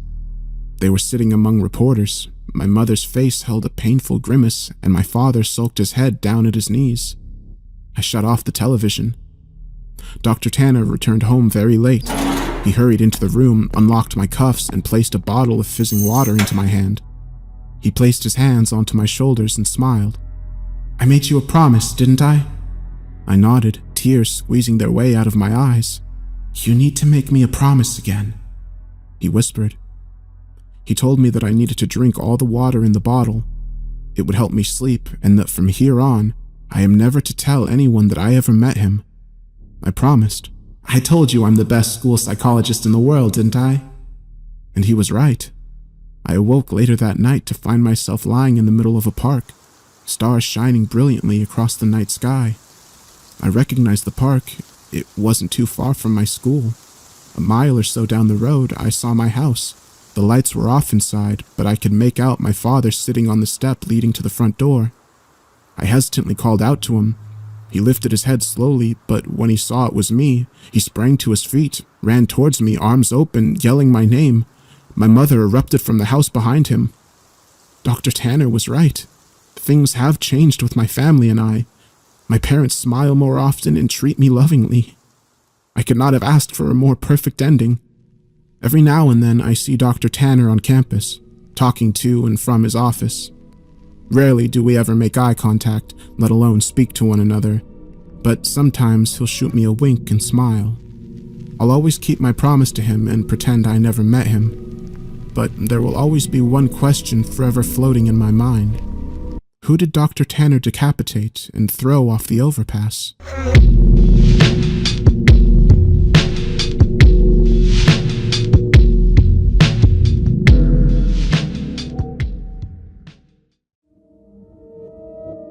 I've been a 911 dispatcher for about 3 years now. I don't know how my life eventually led me to work in this field, but somehow it happened. As you can probably imagine, it is not the best job to have. The pay is not great at all, and it is definitely not worth the emotional roller coaster that comes with it. I cannot tell you how many sleepless nights I've had due to what I hear on the other line. Most of my calls aren't too bad, mostly minor domestic disputes and armed robbery reports. But on rare occasions, I would get a disturbing call describing a murder scene or something along those lines. The calls with kids were also some of the worst, but one call sticks out, and it happened only a few weeks ago. I live in a decently small town, so crime is not a big issue, but I guess that is why whenever I get a call about a murder or grisly crime, it hits worse emotionally. All calls get to me, but not as much as the serious ones do. I'm not saying only some are serious and some aren't, but you get the point. A few nights ago, I got a call at about 11:30 p.m. I don't usually work overnight, but one of my coworkers was out sick, so I volunteered for a double shift, as my boss would pay me overtime if I did so. I'm just sitting at my desk, daydreaming about whatever, when I get the call. I brace myself and answer. And this is what was said. 911, what is your emergency? God, please help me! Please stop her! I was caught completely off guard by the caller's panicked voice and immediately put on edge. I knew already this was not routine, and I immediately tried to calm him down so I could find out where he was and send police, fire, or EMTs to his location. Sir, calm down. I need you to tell me where you are. 62 Yorker Street. Please send somebody. I have an intruder and she's trying to kill me. Yorker Street was near the edge of town, so it would take police at least 10 minutes to get there. I had to get enough information out of the caller to inform the traveling officers about what they would be dealing with if things escalated. Police are on their way. Are you hurt? No, but she wants to hurt me. She's destroying everything in the house and she's screaming her head off. Through the phone, I could hear the muffled screams of a girl. It was now apparent that the intruder was inside the house. Is there anyone else in the house besides yourself and the intruder? No, I was alone before she broke in. Okay, I need you to listen to me carefully. Lock yourself inside a room and hide. Stay on the line with me. I'm already locked inside the bedroom and hiding under the bed. Okay, good. Tell me what happened. I don't know. I woke up and heard things rattling in the living room. I got up and investigated, and there was a girl standing there, fiddling with one of the cabinets. I tried to quietly return to my room and call for help, but as soon as I moved, she noticed me. When she saw me, she started screaming so loud and charged at me. I sprinted back to my room and slammed the door shut, then I locked it. Is she near your room? No, I don't think so. We both then hear a loud bang, and the man gives out a fearful cry. Oh God, she's pounding on the door! Through the door, I could hear the rhythmic thumps on wood. Now I knew the situation was becoming dire. Most intruders, if caught by the house's occupants, will usually try and flee. This intruder has not left after being seen. She was now trying to kill. Please tell the police to hurry. I think she's about to break down the door. They are on their way. They will be there soon. I prayed they would be. Can you describe the girl for me? Yeah, I can try to. Already I was panicking for the caller. I couldn't have imagined how frightening the whole situation would be. But the description the caller gave me was bone-chilling. She looks like a child. She's not an adult. That I know for sure. She looked to be at least 7 or 8 years old. She was wearing a small skirt, and there were dark spots on it. Her hair was dark, about shoulder length or so. Her neck was messed up. Her head was just hanging from her neck. Both her eyes, my God, her eyes were missing. There was no light. The sockets looked empty. I was becoming more and more horrified the more he described her. This was no longer your typical burglar. No little girl breaks into homes in the middle of the night with intent to kill. The little girl didn't even sound human, not by how the caller was describing her. 5 minutes had passed, and I prayed the police would get there soon. The man was crying at this point, and he was growing more and more panicked with every passing second. Do you know why this girl could have broken into your home? I don't know. He then stopped for a few seconds before continuing. She stopped banging on the door. I listened, and there was nothing. No noise other than the caller's panicked breaths. Okay, stay very quiet for me. Stay where you are. Okay. If it sounds like she's leaving your house, please tell me. Well, now that you mention it, this isn't my house. Wait, excuse me? This... He didn't even get to finish what he was going to say. As soon as he spoke, I heard a massive crash and the man yelled. I heard the ear-splitting screams of the man and the intruder. Then the line went dead. I sat at my desk, frozen and silent for a good few minutes. Then I broke down, and one of my fellow dispatchers, who had heard my conversation while sitting at his desk, immediately came over and comforted me. I told him what had just happened, and his face went white as snow. He was horrified. He must be thankful, however, that he didn't have to hear it firsthand. The police arrived a very short time later. I wanted to find out what was going on as soon as I could. Thankfully, I have a friend of mine on the force who told me what she and the other officers discovered. This is what she told me when I talked to her the next day. The house had no forcible entry, no windows were broken, and the front and back door were locked and secure. She and the other officers on scene were dumbfounded as they couldn't figure out how the intruder got in. This either meant that the intruder was willingly let into the home, which the caller did not tell me, or that the intruder was already inside when the caller returned to the house that wasn't even his, which at the time seemed to be most likely. Nevertheless, the cops eventually were able to pry open a window and get inside to check on the caller. The house was a mess. Everything from picture frames to glasses to even a refrigerator were wrecked. It was as if a demolition crew had a field day inside the house. The bedroom door was blown off its hinges, the door was in pieces, and there were wooden shards everywhere. If the cops weren't already creeped out at this point, they were just beginning to be. My friend told me that a linebacker couldn't have caused that much damage to the door in one blow, let alone a little girl. She was already on edge, but it got much, much worse when they eventually found the caller. The man was found in the bathroom, connected to the bedroom he was hiding in. It was gruesome. His blood was everywhere, most of it flowing from a gaping hole in his abdominal region. Some of it, however, was on the walls of the bedroom and ceiling. His eyes were also missing. My friend said a couple of police officers passed out or vomited from sheer shock after looking at the grisly atrocity that happened to the man. I was already horrified by what I heard. The man had died a very violent death, and this intruder was still out there. But my friend then told me something that made this case more bone-chilling than it already was. While looking around the house, one of the officers found an out-of-place wall near the kitchen.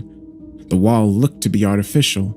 It was connected by another wall, but it was only about 4 feet high and seemed to serve no purpose. It almost looked like a barrier to the kitchen, though there was an opening right next to it. The officer knocked on it lightly. Not only was it hollow, but when the officer knocked, a small hole opened up. He knocked on it very lightly, but the wall was so weak that it was enough force to actually penetrate it.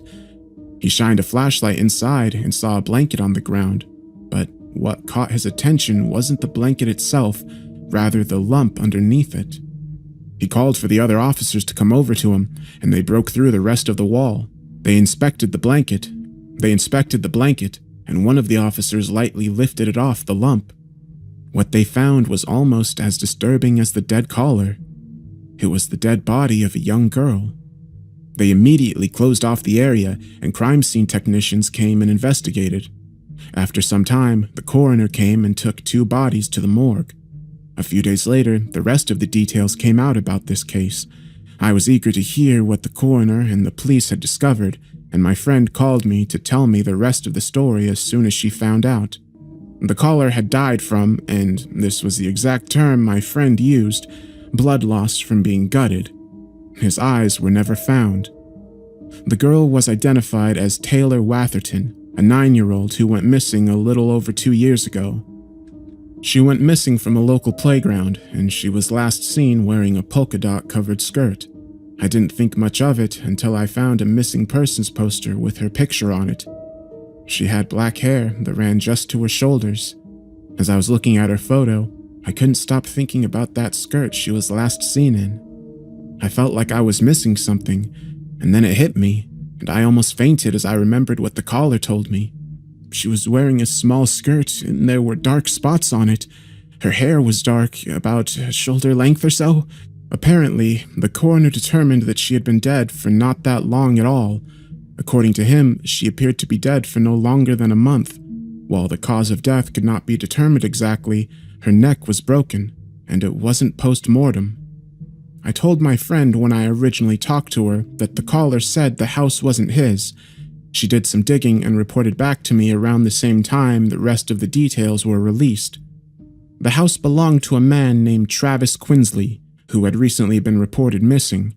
He had apparently told his family he was going on a trip to Canada, as he had a few friends that lived up there and that they were going to have a guy week. However, he didn't return when he was supposed to. During this time, his family would rotate house sitting.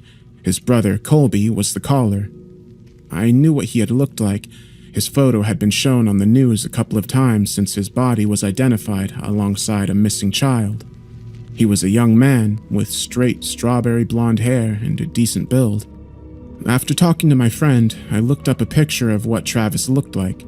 If he was missing, I wanted to at least have an image of his face that I could put into the back of my mind. My heart dropped when I looked at a picture of him together with his brother on one of his social media accounts. It was captioned, "Back with the twin."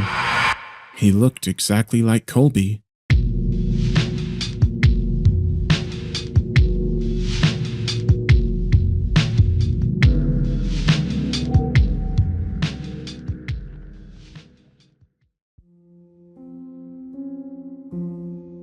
I'm not going to lie to you, nor will I attempt to justify my heinous actions. I am a mass murderer, a serial killer of the worst kind. Over a 20-year period, I've been directly or indirectly responsible for upwards of 300 murders. I don't kill for a cause or because I get some kind of perverse pleasure from it. Instead, I murder people for money, power, and status. I'll let you decide whether that's better or worse. The majority of my victims are officially recorded as missing, presumed dead. Their bodies have never been found, nor will they. That's close to 300 families who will never know for sure what happened to their people. I'm certainly not proud of what I've done, or for the carnage and misery I've inflicted. Some of the killings will haunt me to my dying day. There were ones who were largely innocent, guilty only of some minor infraction, or unlucky enough to be in the wrong place at the wrong time. They're the ones I regret the most, because those people didn't deserve to die in such a horrific manner. On the other side of the coin are the real evil shits, the psychopaths and sadists, the members of rival gangs who inflicted their own fair share of mayhem and suffering during their time. Those assholes got what was coming to them, and I even took some satisfaction from their deaths. Nevertheless, after all these years and all the murders, they tend to blend into one, a montage of bloody carnage that's become a nightmarish blur in my memory. I tend to remember the details rather than the names and faces. I see those quaking bodies standing or kneeling at the pit's edge, often blindfolded with their hands bound behind their backs. Many will plead or beg for their lives, but it makes no difference. We couldn't let them go even if we wanted to. Sometimes we'll put them out of their misery before they fall, cutting their throat or putting a bullet in the back of their head. But more often than not, we'll shove them down into the pit while they're still alive and breathing, our benefactor prefers his victims that way. The pit isn't as deep as it looks from above, and so usually the victim will survive their fall, although they'll likely break both legs in the process. My partner and I will stand above, looking down into the darkness, watching on as the injured victim squeals out in agony and crawls through the dirt, bones, and shit which covers the bottom of the stinking pit. Next, we'll hear the almighty roar reverberating throughout the connected tunnels and the sound of something huge tearing its way through. No matter how many times I hear that awful roar, I'll never get used to it. It's difficult for me to imagine the victim's terror in that moment as the beast charges towards them in the darkness. They'll have come expecting to die, but few could have imagined such a horrific final fate.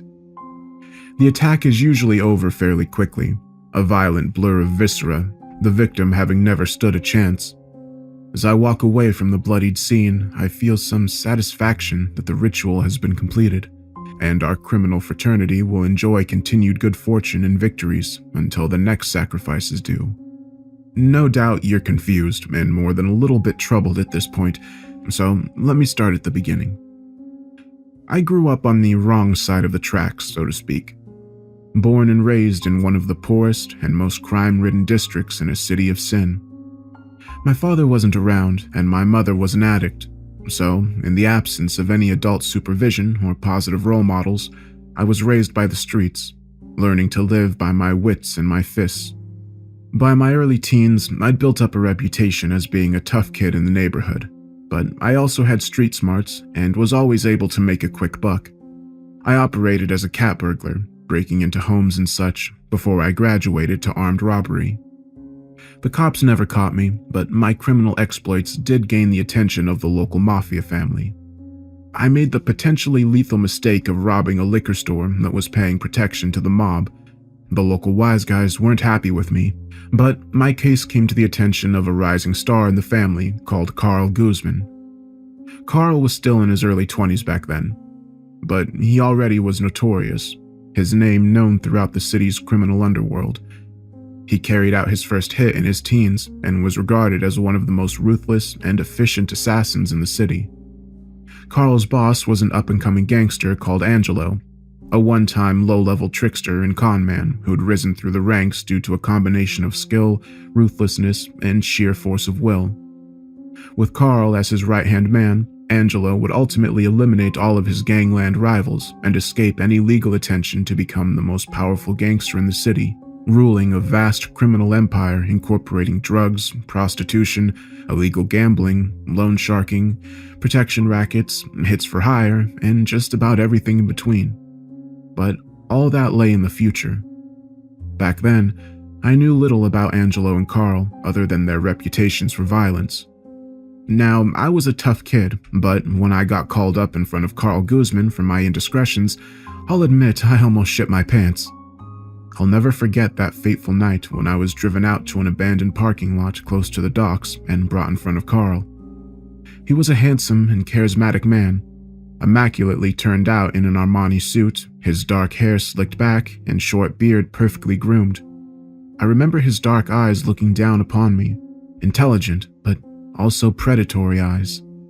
Carl was charming, but there was also a sinister undertone behind his words, creating the impression that he'd slit your throat without giving it a second thought. I was scared out of my mind that night, as I reckoned he would kill me right then and there. But, of course, he didn't. Despite my bad behavior, Carl was impressed with my criminal aptitude and the stories he'd heard about me around the neighborhood. Therefore, he gave me two choices that evening. Either I could accept my punishment for the robbery, which would mean a savage beating with baseball bats, breaking my arms and legs in the process, or I could join the family business and become Carl's new apprentice. Needless to say, it was an easy decision for me. It was only 2 months later when I accompanied Carl on my first kidnapping murder. This was a watershed moment for me, a real crossing the Rubicon situation. On that night, I sold my soul, and I do mean that in the literal rather than metaphorical sense. On that night of the abduction, I was drinking in O'Reilly's, a tough-as-nails bar on the city's south side, run by an ex-gangster who didn't ask too many questions of his patrons. I'd just downed my second whiskey when Carl walked in. His eyes quickly scanned the bar interior as he sought me out. I could tell from the look on his face that he meant business, and this was no social call. I had a lump in my throat as I welcomed him. "Hey boss, what's up?" He nodded his head solemnly, with intense eyes narrowing as he replied, "Finish your drink, we're working tonight." I knew from his whole demeanor and the tone of his voice that tonight's job was going to be more than your average hijacking or punishment beating. I realized right then and there that Carl wanted me to make my bones, to complete my first kill. I'd done a lot of bad shit up to that point in my life, but I was yet to take a life. The prospects of committing a murder didn't exactly fill me with glee. I was never one of those psychopaths who gets off on it. Nevertheless, I knew I needed to make my bones in order to rise in the family, and so I was prepared to do so, but I had no clue what lay before me. We drove to the location on the outskirts of town in a stolen car, Carl taking the wheel while I rode shotgun. I carried a snub-nosed .38 revolver. Not much use for an extended gunfight, but handy for a close-range execution. Not a word was spoken during the 20-minute journey. Carl remained entirely silent and focused on the road. While I knew better than to ask questions, Carl would tell me what I needed to do when the time was right. We stopped at an abandoned warehouse in a desolate industrial estate just outside of the city limits. It was a location I'd never visited before, but one which conjured up images of gangland executions and buried bodies. Carl drove up onto a piece of wasteland, parking in the mud and waiting with the engine still running and the car's headlights illuminating the darkened scene. We sat there in the tension-filled silence until finally I couldn't take the suspense any longer. "What the hell is this place, Carl?" I nervously inquired. "Angelo owns the land in the warehouse. It's his place," Carl answered dismissively. I nodded my head, knowing that he hadn't really answered my question. I decided to push for more information. "Why are we waiting here, boss? I thought we had a job to do." "This is the fucking job!" Carl shouted back angrily. "Now shut your damn mouth and stay calm. You'll find out the truth soon enough." I didn't quite know what to make of his cryptic words, but I knew better than to ask any more questions. In any event, it wasn't long before I got my answers. A few minutes later, a second vehicle came into view, slowly plowing through the muddy wasteland and pulling up to park about 20 yards from our car. Carl looked on cautiously as the doors of the dark sedan swung open and two tall and bulky men stepped out. A pair of gangland enforcers dressed in cheap suits, both armed with 9mm pistols tucked into their waistbands. I didn't recognize the men, but Carl clearly did, as he opened the car door and stepped out, advancing across the dead ground as he went to meet the newcomers. One of the gangsters, a dark-skinned, bald-headed man, stepped forward and spoke. He apologized for being late, saying that there was traffic on the freeway. "You got the package?" Carl interjected abruptly. He confirmed that they were and pointed to the trunk. "Get him out." A moment later, I was watching the two gangsters manhandling their victim, dragging him out of the trunk before frog-marching him across the wasteland. Their prisoner was dressed in a soiled tracksuit, his hands tied in front of him with a black bag over his head, obscuring his vision. He was an average-sized man, but dwarfed by the pair of hefty enforcers who held him. I noted how he hardly resisted his captors, apparently utterly defeated and submissive in his demeanor. Carl walked up to the hooded man, standing only inches from his face as he inspected the victim with a discerning eye. "Take that damn hood off his head," Carl instructed. "It doesn't matter if he sees our faces now." One of the men obliged, removing the hood from his victim's head. The face underneath was a sorry one. His nose was broken and his face covered in dried blood. His eyes were bloodshot and tired. Surprisingly, he didn't seem scared or in a state of panic. Instead, the victim appeared beaten and resigned to his fate. He adjusted his eyes to the glare of the headlights and looked up at my companion. To my surprise, it turned out they knew each other. "Guzman, is that you?" he muttered through trembling lips. "Yeah, it's me, buddy. Sorry we have to meet like this," Carl replied coolly.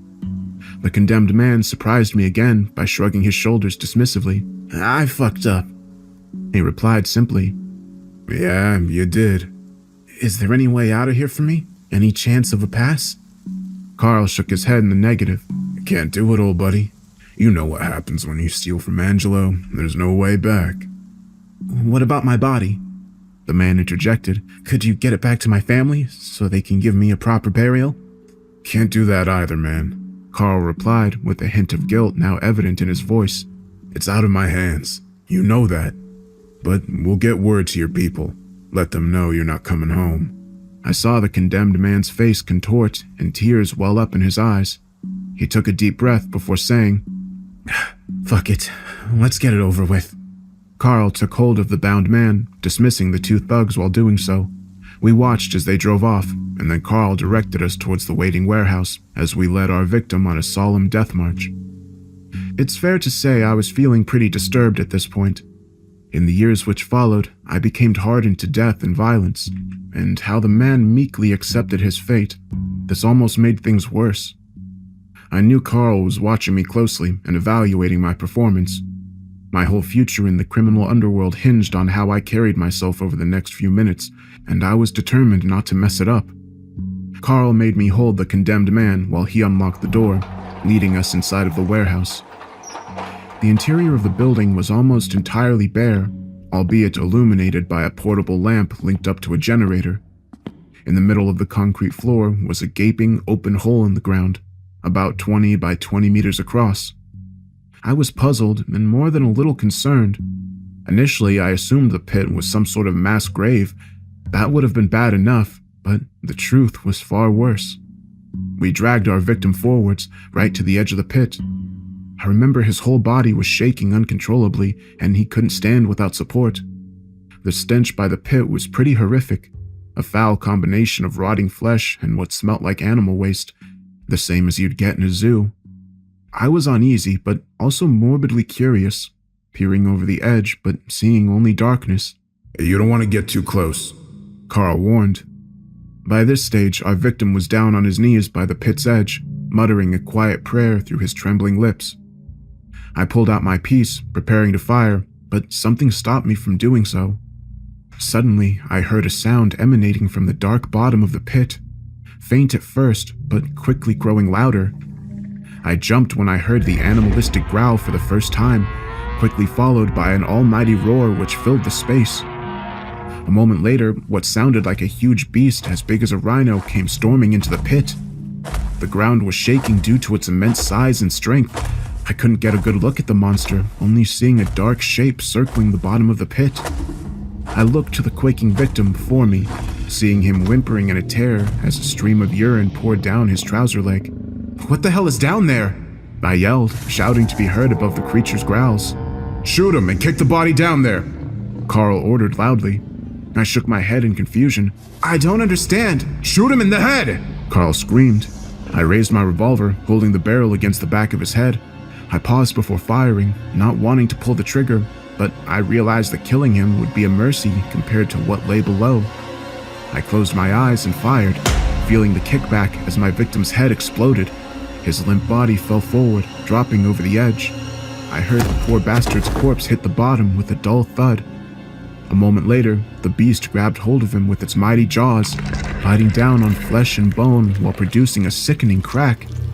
As it briefly emerged from the shadows, seeing its shark-like eyes and huge mouth filled with razor-sharp teeth, the mere sight of the beast brought a cold chill up my spine, a primal terror unlike anything I'd ever experienced before.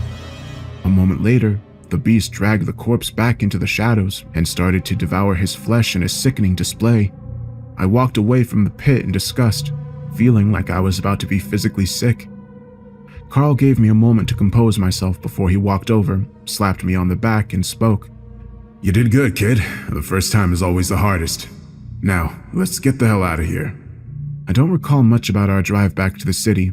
I guess I was still in a state of shock, my brain still trying to process the horror of what I'd just witnessed. It was some time before I was able to speak, asking Carl the most obvious of questions. What the hell happened back there? I demanded. I'll tell you what I know, but we're gonna need a drink, Carl answered. 10 minutes later, we were sitting in a secluded booth in an empty bar, free from prying eyes and ears. I ordered a double whiskey and downed it in one. What the hell was that thing? I asked, half not wanting to hear the answer. Carl took a large gulp of his own drink before answering. I don't exactly know. It doesn't have a name. All I know is where it comes from. A tunnel leading deep into the earth. A passageway to... He paused briefly, carefully considering his next words. You believe in the afterlife, kid? In heaven and hell? I shrugged my shoulders, puzzled by the question. I guess so. I've never given it much thought. I answered. Carl nodded his head before continuing. What about a Faustian bargain? You heard of that? I shook my head in the negative. It's a fable about a guy who made a deal with the devil, Carl explained. I scoffed and laughed dismissively. I don't believe in all that supernatural shit, I replied. Well, Angelo sure as shit does, and he's not on the side of angels. And how can you deny what you saw tonight? I didn't have an answer. I don't know all the details, but Angelo made his deal with the man downstairs a couple of years back. The deal was simple. Angelo offers up a regular sacrifice to the beast below, and in return, he gets everything he wants in life, money and power. No trouble from the law, and all his rivals dead or in prison. The good times keep on rolling as long as he delivers the bodies. I shook my head in disbelief, wanting to believe this was all some kind of sick joke or type of initiation. But there was no way to explain the beast I'd seen down there. My brain was racing 100 miles per hour as I tried to make sense of what I'd been told. I don't know, Carl. I've seen some shit in my days. Robbing and shooting people is one thing, but deals with the devil and human sacrifices? That's a whole different level. Carl nodded his head in understanding.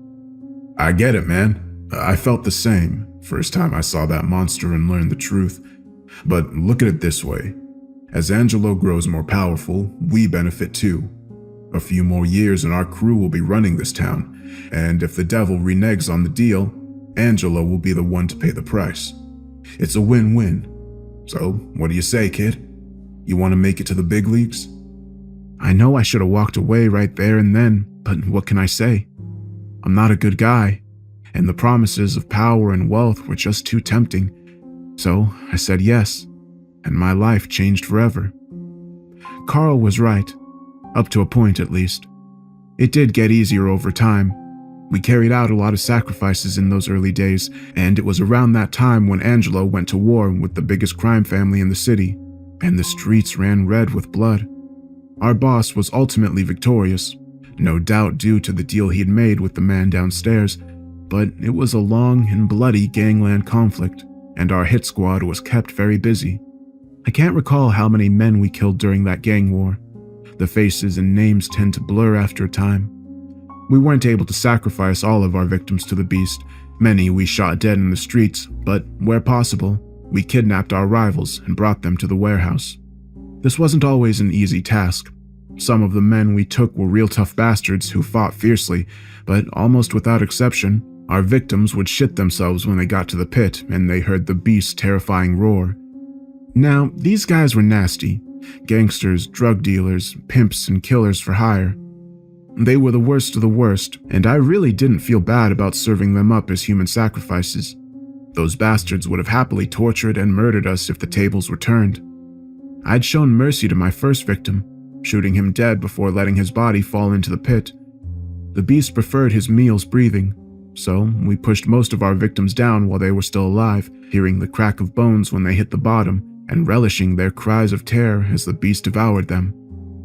After a while, I feared I was enjoying my job too much, and so I had to remind myself of how horrifying this truly was. But those were good years for our crew. Angelo destroyed all of his enemies and took full control of all criminal enterprises throughout the city. The money was pouring in, and we became the most feared and respected men in the neighborhood. Soon, Angelo became untouchable, with city councilors, top police officials, and judges all in his pocket. Even the honest cops and prosecutors weren't able to build a case, and our boss never spent a day in jail. Yeah, those were the good days, and clearly the ritual sacrifices were working. But of course, it didn't last. The trouble was that we were too successful. When the gang war ended, Angelo no longer had any rivals left to eliminate. But of course, the devil and his beast were relentless, and they continued to demand fresh sacrifices. Before long, we began executing men and women for the most minor of infractions or insults. but the crooks were so terrified of Angelo and us that they didn't dare put a foot out of line, so we had to change tactics once again. That's when we started picking victims at random. They were people who no one would miss, the homeless and drug addicts mostly. We found it easier to dope our victims before throwing them into the pit. It made them more docile as we dragged them to their deaths, tossing those poor bastards over the edge and walking away as the beast ripped them to shreds. Carl and I rarely spoke on those nights, but neither of us were happy. I became sickened by my role in these senseless killings, a seemingly never-ending conveyor belt of death and suffering. I tried everything to dull my pain. Drink, drugs, sex, nothing worked. I just couldn't escape the immense guilt that I carried with me. Carl got bumped up about 6 months ago, taking on the role of Angelo's number 2. I didn't quite know how to feel about this change. Carl and I had worked together for a long time, and we shared a terrible secret, but a part of me was glad to see the back of him. I'd come to loathe the man who'd led me down this bloody path, even though I knew I'd ultimately made my own free choices. But the asshole they sent to replace Carl turned out to be a real piece of work. His name was Tommy, and he grew up in my neighborhood, being introduced to the criminal underworld from a young age. Tommy was the type of kid who tortured small animals for fun, before graduating to do the same to human beings. He took a perverse, sadistic pleasure in killing, which had never appealed to Carl and me. We considered the murders an ugly but necessary act, and we tried to be as professional as possible, but Tommy loved killing and was almost giddy every night we carried out a sacrifice. He would mock our victims, laughing in their faces as they pled for mercy or giving them false hope before delivering the fatal blow. Tommy was also obsessed with the hellish beast, almost to the point of worshipping it. He talked at length about every grisly kill, when all I wanted to do was forget. Working with a psychopath like Tommy made a horrific situation even worse. I knew I wouldn't be able to keep this up for much longer. Everyone has their breaking point, and I reached mine a week ago. The night of what will be my last murder sacrifice started out the same as my first, as I sat drinking in a dive bar, waiting for a call. Tommy rang me soon after midnight, saying Angelo wanted us to work tonight. I sighed deeply while downing my whiskey, wandering out onto the wind-swept street where Tommy picked me up in a dark sedan. I climbed into the passenger seat, noting the cruel smile on Tommy's lips and the suspicious twinkle in his eye. His body language immediately put me on guard. "Where's the job?" I asked wearily. "The asshole's in the trunk," Tommy replied while laughing sadistically. "All ready for his little trip to hell." I nodded my head grimly and asked no further questions during our drive out of town. I assumed the man trapped in the trunk was just another nameless victim grabbed off the streets. Little did I know what lay before me on that fateful night. We reached the warehouse shortly before 1 a.m. I got out of the car and shivered from the cold, looking up at the stars above as Tommy opened the trunk to reveal the hooded victim within. The man inside was bound with duct tape, his hands tied in front of him. He wore what looked like an expensive suit, except it was ripped, soiled, and covered in dried blood. At first, he looked like just a typical kidnap victim, but something didn't seem right. "Get the hell up, asshole!" The victim complied, shakily pulling himself out of the trunk and managing to stand on his own 2 feet. I didn't understand. "What's going on here, Tommy?" I whispered in my companion's ear. "Why isn't he drugged?" We usually doped our prisoners to make them docile and less able to resist. Tommy replied loudly, making sure that our victim overheard. "And that would be too easy, man. Angelo wants this bastard to suffer. He's going to know it when the beast eats him alive. Ain't that right, buddy?" He punched the hooded man around the back of his head, making him yelp in pain and shock. I didn't like this at all. Tommy was playing games, and I wouldn't let it slide. In an instant, I reached out and yanked the hood from our victim's head. I then recoiled in horror at what I saw. The bloodied and bruised face of my former mentor and brother in arms, Carl Guzman. I stood there, awestruck, looking my friend in the eye, seeing that expression of total defeat and resignation which I'd witnessed in many other condemned men over the years. He looked down, seemingly unable to meet my gaze. "Carl? What the fuck, man?" I exclaimed. "It's okay, old buddy. It's my time to go. This ain't on you, man." I shook my head in disbelief as Tommy pushed Carl forwards, towards the warehouse and his terrible fate. I ran after them, shouting questions in a state of frenzied panic. "Carl, I don't get it. How did this happen?" "I messed up, man," he replied solemnly. "Took a shot at the king and missed. Now I'm paying the price." I just couldn't understand. "But why? Why the hell would you do that?" Carl suddenly stopped walking, fighting against Tommy's grip to turn and face me, his eyes filled with a fiery intensity. "Because that son of a bitch needs to be stopped, that's why. Angelo and his damn deal. What we've done, it's evil. I should have stopped this years ago, but I was weak. Don't make the same mistake. That evil fucker needs to go." Tommy ended Carl's angry tirade by whacking him hard around the head and forcing him to continue his death mark. "Shut the fuck up, traitor!" the thug swore. I should have intervened to stop it, but I guess I was still in a state of shock, not truly believing what was occurring in front of me.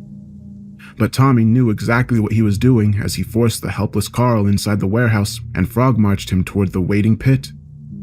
I followed behind in a daze, my mind racing as I desperately tried to come to terms with this unexpected turn and considered my next move. We entered the dreaded warehouse, Tommy and Carl marching ahead and me trailing behind. I saw the pit and heard the faint roar of the beast as it tore down the tunnel, greedily anticipating its coming meal. I lost control, grabbed Tommy by the shoulders and pulled him around while I placed the other hand on the butt of my pistol.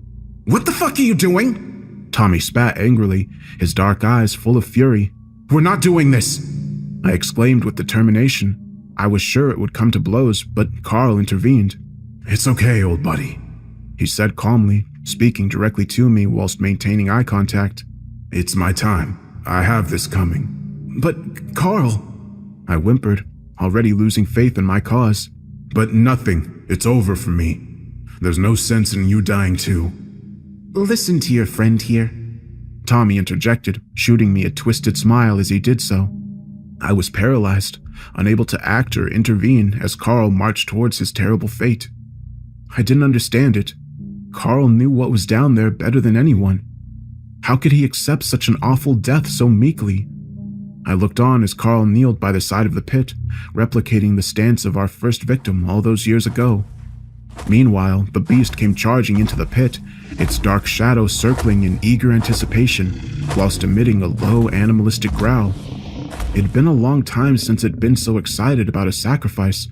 It was almost as if it recognized its soon-to-be victim. I knew what the monster did to living bodies, so I was determined to not let Carl suffer such a fate.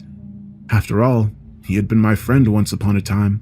"I'll give you a clean death at least," I said grimly as I drew my pistol and held it to his head. I didn't know how my old friend would react, and so was astonished when he turned to speak with me. His eyes filled with a fiery intensity. "Listen to me. This evil needs to end. You must finish what I started." Carl didn't get a chance to finish his frantic last words, because in that very moment, Tommy kicked him hard in the back, forcing his body over the edge.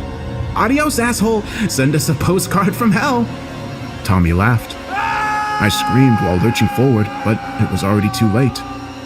I watched in horror as my friend fell into the darkness, his body hitting the bottom with a heavy thud. Carl was still conscious when he hit the ground. He tried to crawl to safety, but the beast was on him in a flash, trampling his helpless body under its huge hooves, cracking bones as if they were twigs. Carl screamed in agony as the beast made a second pass, this time grabbing its victims in its mighty jaws, throwing him across the pit like he was a rag doll. I lost it in that moment, doing something I'd never done before, aiming my pistol and firing down into the pit. I screamed in between shots. My gun was empty in just a few short seconds. It was dark and my aim was off, but still I must have hit the beast at least 3 or 4 times. But the monster didn't even slow down, the bullets bouncing off its hide like its skin was made of steel. I could only look on in abject horror as it continued to toy with Carl's helpless body, seemingly taking pleasure from his suffering. Finally, the horrifying ordeal came to an end, as the monster bit through Carl's torso, practically splitting him in two before dragging his shredded remains into the shadows, where it proceeded to devour his flesh. I stood by the edge of the open pit, perspiring heavily with tears in my eyes as I tried to come to terms with Carl's horrific death. Suddenly, my sixth senses spiked as I felt the hairs on the back of my neck stand on end. I turned around sharply and saw Tommy approaching from behind, his hand reaching for his gun and his eyes filled with a murderous intent. A second later, he surely would have pushed me down into the pit, but now Tommy was caught out, like a deer in headlights. I stepped away from the edge and made my knuckles into fists, preparing to fight for my life. Tommy wasn't used to fighting people who defended themselves, so he hesitated. We glared at each other for a tension-filled minute before I eventually broke the silence. "We're done here?" I asked coldly. "Yeah," Tommy replied after a lengthy pause. "We're done. Let's get the hell out of here." And we left the warehouse behind, trying to ignore the sound of the beast gnawing on Carl's bones. I survived by the skin of my teeth that night, but I know my days are numbered. With Carl gone, my loyalty is definitely suspected. Angelo surely knows I'm not his man anymore, but he doesn't know that I'm coming for him. I haven't forgotten Carl's final words. He was right. This evil must be stopped. Tonight, I intend to arm myself to the teeth and go after Angelo. I'm going to kill him or die trying. It's the only way to end this living hell. I know this act won't make up for all the evil stuff I've done. It's too late for redemption, and I expect to burn for my sins, but damn, I'm going to enjoy seeing the look on that bastard's face right before I put a bullet through his skull. And all the better when that vial is forced back to hell where it belongs. It's time to go to work.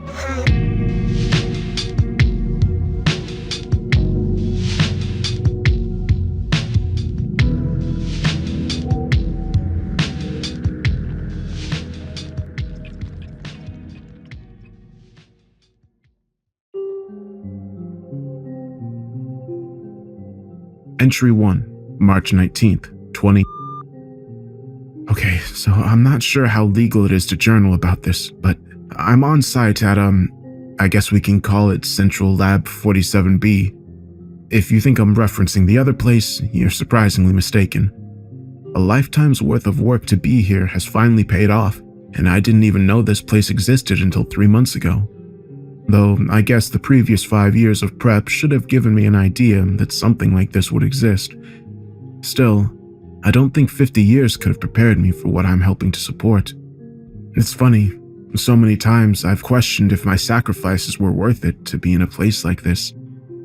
Deep down, the answer has always been a resounding no. I was driven forward more by my desire to see what was on the other side, but now, it's almost laughable that that was ever a question in my mind. Either way, my team seems competent enough. Morrison, our laboratory's leading director, has been involved with projects like this for the past 3 decades. And hey, if a guy could keep operations like this running with Stone Age tech, then who am I to question his methods? On top of that, he's a great guy to work around. It's always helpful when a good director is the type of guy you'd have a beer with. Despite the work, the lab is a pleasant place. People freely crack jokes, talk about family on the outside, and reference memes from our not-so-allowed servers that connect us to the outside. I can't wait to see everything this place has in store for us. I'm sure we'll accomplish great things. Entry 2, July 14th. Happy 4th. To who? Who cares? It goes without saying in this line of work, federal holidays mean all of jack and shit here. The project takes precedent over all manner of holidays, leaves of absence, or workers' rights. Try suing the federal government over a top-secret project because you didn't get enough minutes for your lunch break. Anyway, coincidentally, Morrison is a big 4th of July guy. He assured us that riding our asses for the past 3 months was only so that we could get 1 day off and have an authentic American barbecue. How nice. Though, I'd argue sleep deprivation isn't worth under-seasoned burgers and overcooked ribs, just my opinion. Still, it was fun. Plus, it gave me time to come back to my journal and get to know some of my coworkers while I was trying to figure out what exactly is going on here. Despite my top-secret clearance, I'm still not privy to everything behind the scenes. As far as I know, no one is. I maintain operational and research needs, but I'm only really aware of the needs, not all that they support. That's where the rumor mill comes in. While here, I became close friends with managing senior engineer Abed. Seeing as Abed is involved with the research, after a couple of beers and a very manly conversation about how much he misses his wife, I'd pop the question, "Just what are you doing here?" To my surprise, he wasn't exactly sure either. From what I could gather, his team is responsible for cell cultivation engineering needs. But more than that, supposedly, the group of cells he's looking at are entirely unique to any previous studied genome, including within federal databases. As I understand it, the main goal is to keep them alive, with the side project of understanding what stimuli can harm the cells and how they respond. Seriously, just what are we looking at? Entry 3, October 20th. My manager just died. I don't think anyone was going to tell us. Morrison tried to sell the team on her leaving the facility due to a personal matter, but it sounded like crap from the beginning. More so when I heard a couple of the higher-ups specifically mention her death in passing while working on one of my later nights. I guess classifying information doesn't hold up to human error. My coworker Mia has two theories on why. Either it's to keep us productive by preventing us from getting distracted by the news of her death, or it's because death isn't an uncommon thing here. I'm taking a shot of whiskey on it being the former. Still, it feels wrong to continue our work as if nothing happened. I didn't always get along with Wendy, but I think her death at least deserves to be acknowledged. Everyone deserves a moment of silence. This brings into question other reassignments or leaves of absence. If I die, will the same thing happen to me? Entry 4, February 13th. Hey, they're making me a manager. Going to be a short post, as I apparently have a party to attend. Abed and Mia found it fit to put together something to celebrate my promotion. Somehow, they got high-quality peppermint schnapps into the facility. I'm excited, but simultaneously, I can't shake the ghost of Wendy from my mind. Parts of me feel guilty for taking her position. Another part of me tells me this is what my entire life has been leading up to. I guess we'll see. Entry 5, March 18th. Quick post, things have been going great. Abed somehow smuggled cigars for a movie night with Mia and some of our coworkers. I guess that guy has some crazy connections. Something to look into. I kid, probably. I'm not a smoker, but when in Rome... Also, why does this room have a pool table? I didn't even know that was an option. Gotta thank the taxpayers for that one. I can envision myself here with these people for a really long time. Might even leave with some lifelong friends. Entry 6, April 19th. They're finally letting me see it. I was informed yesterday that they're allowing me to see the specimen on which all of this has been based. I suppose I impressed whoever is above us in my 2 months of management.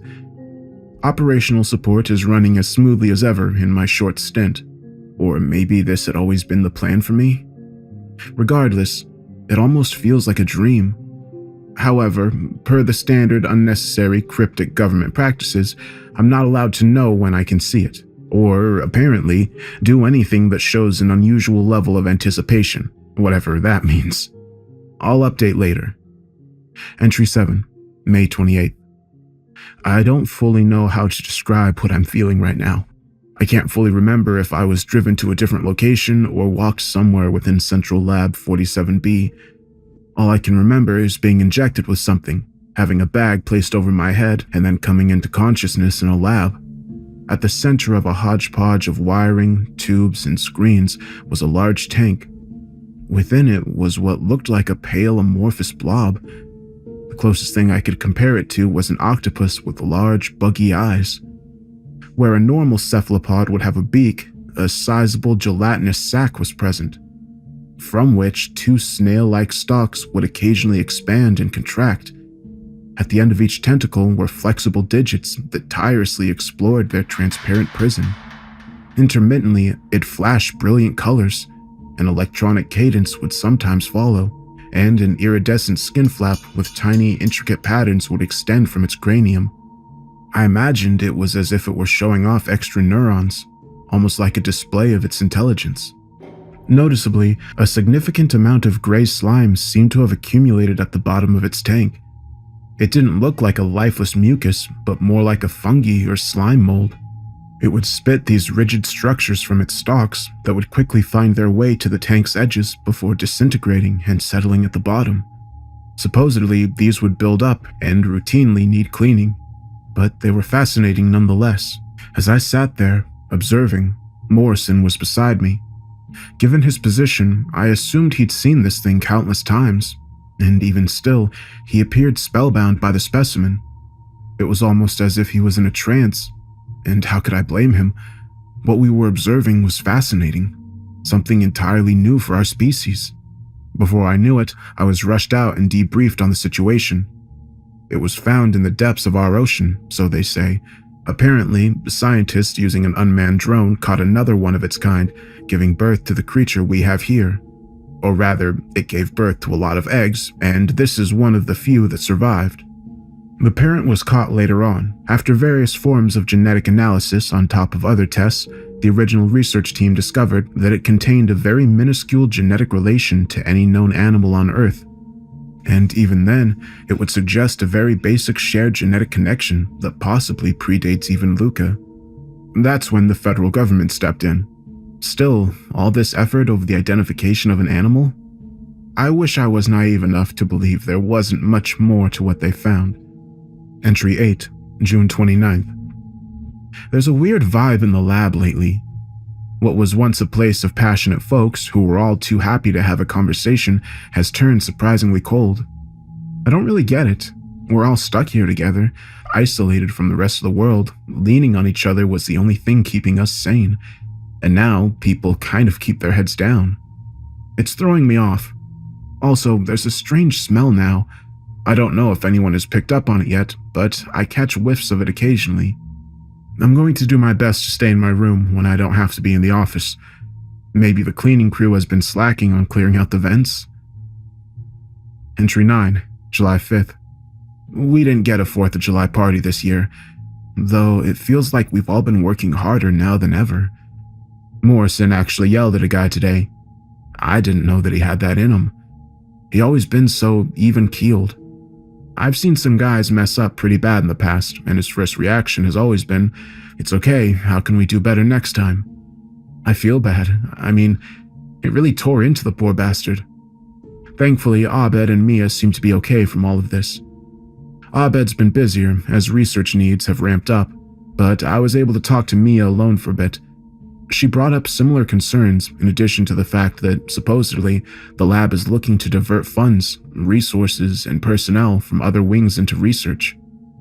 According to Mia, due to unforeseen circumstances regarding crucial people in other non-essential departments, the lab no longer sees fit to waste resources maintaining them. Janitorial services have majorly reduced.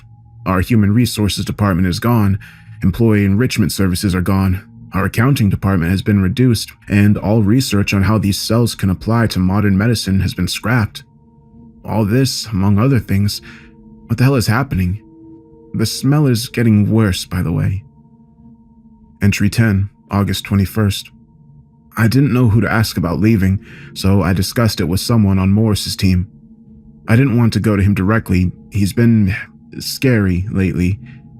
What they told me was that because of the contract I signed and because of things I had seen, I absolutely had to stay the remainder of my agreed-upon term, be fully debriefed by an HR representative, which no longer exists, have multiple meetings with multiple councils and unnamed people to discuss my findings, and wait for an accounting executive, which no longer exists, to perform an audit to ensure I wasn't lying about my use of government property or finances.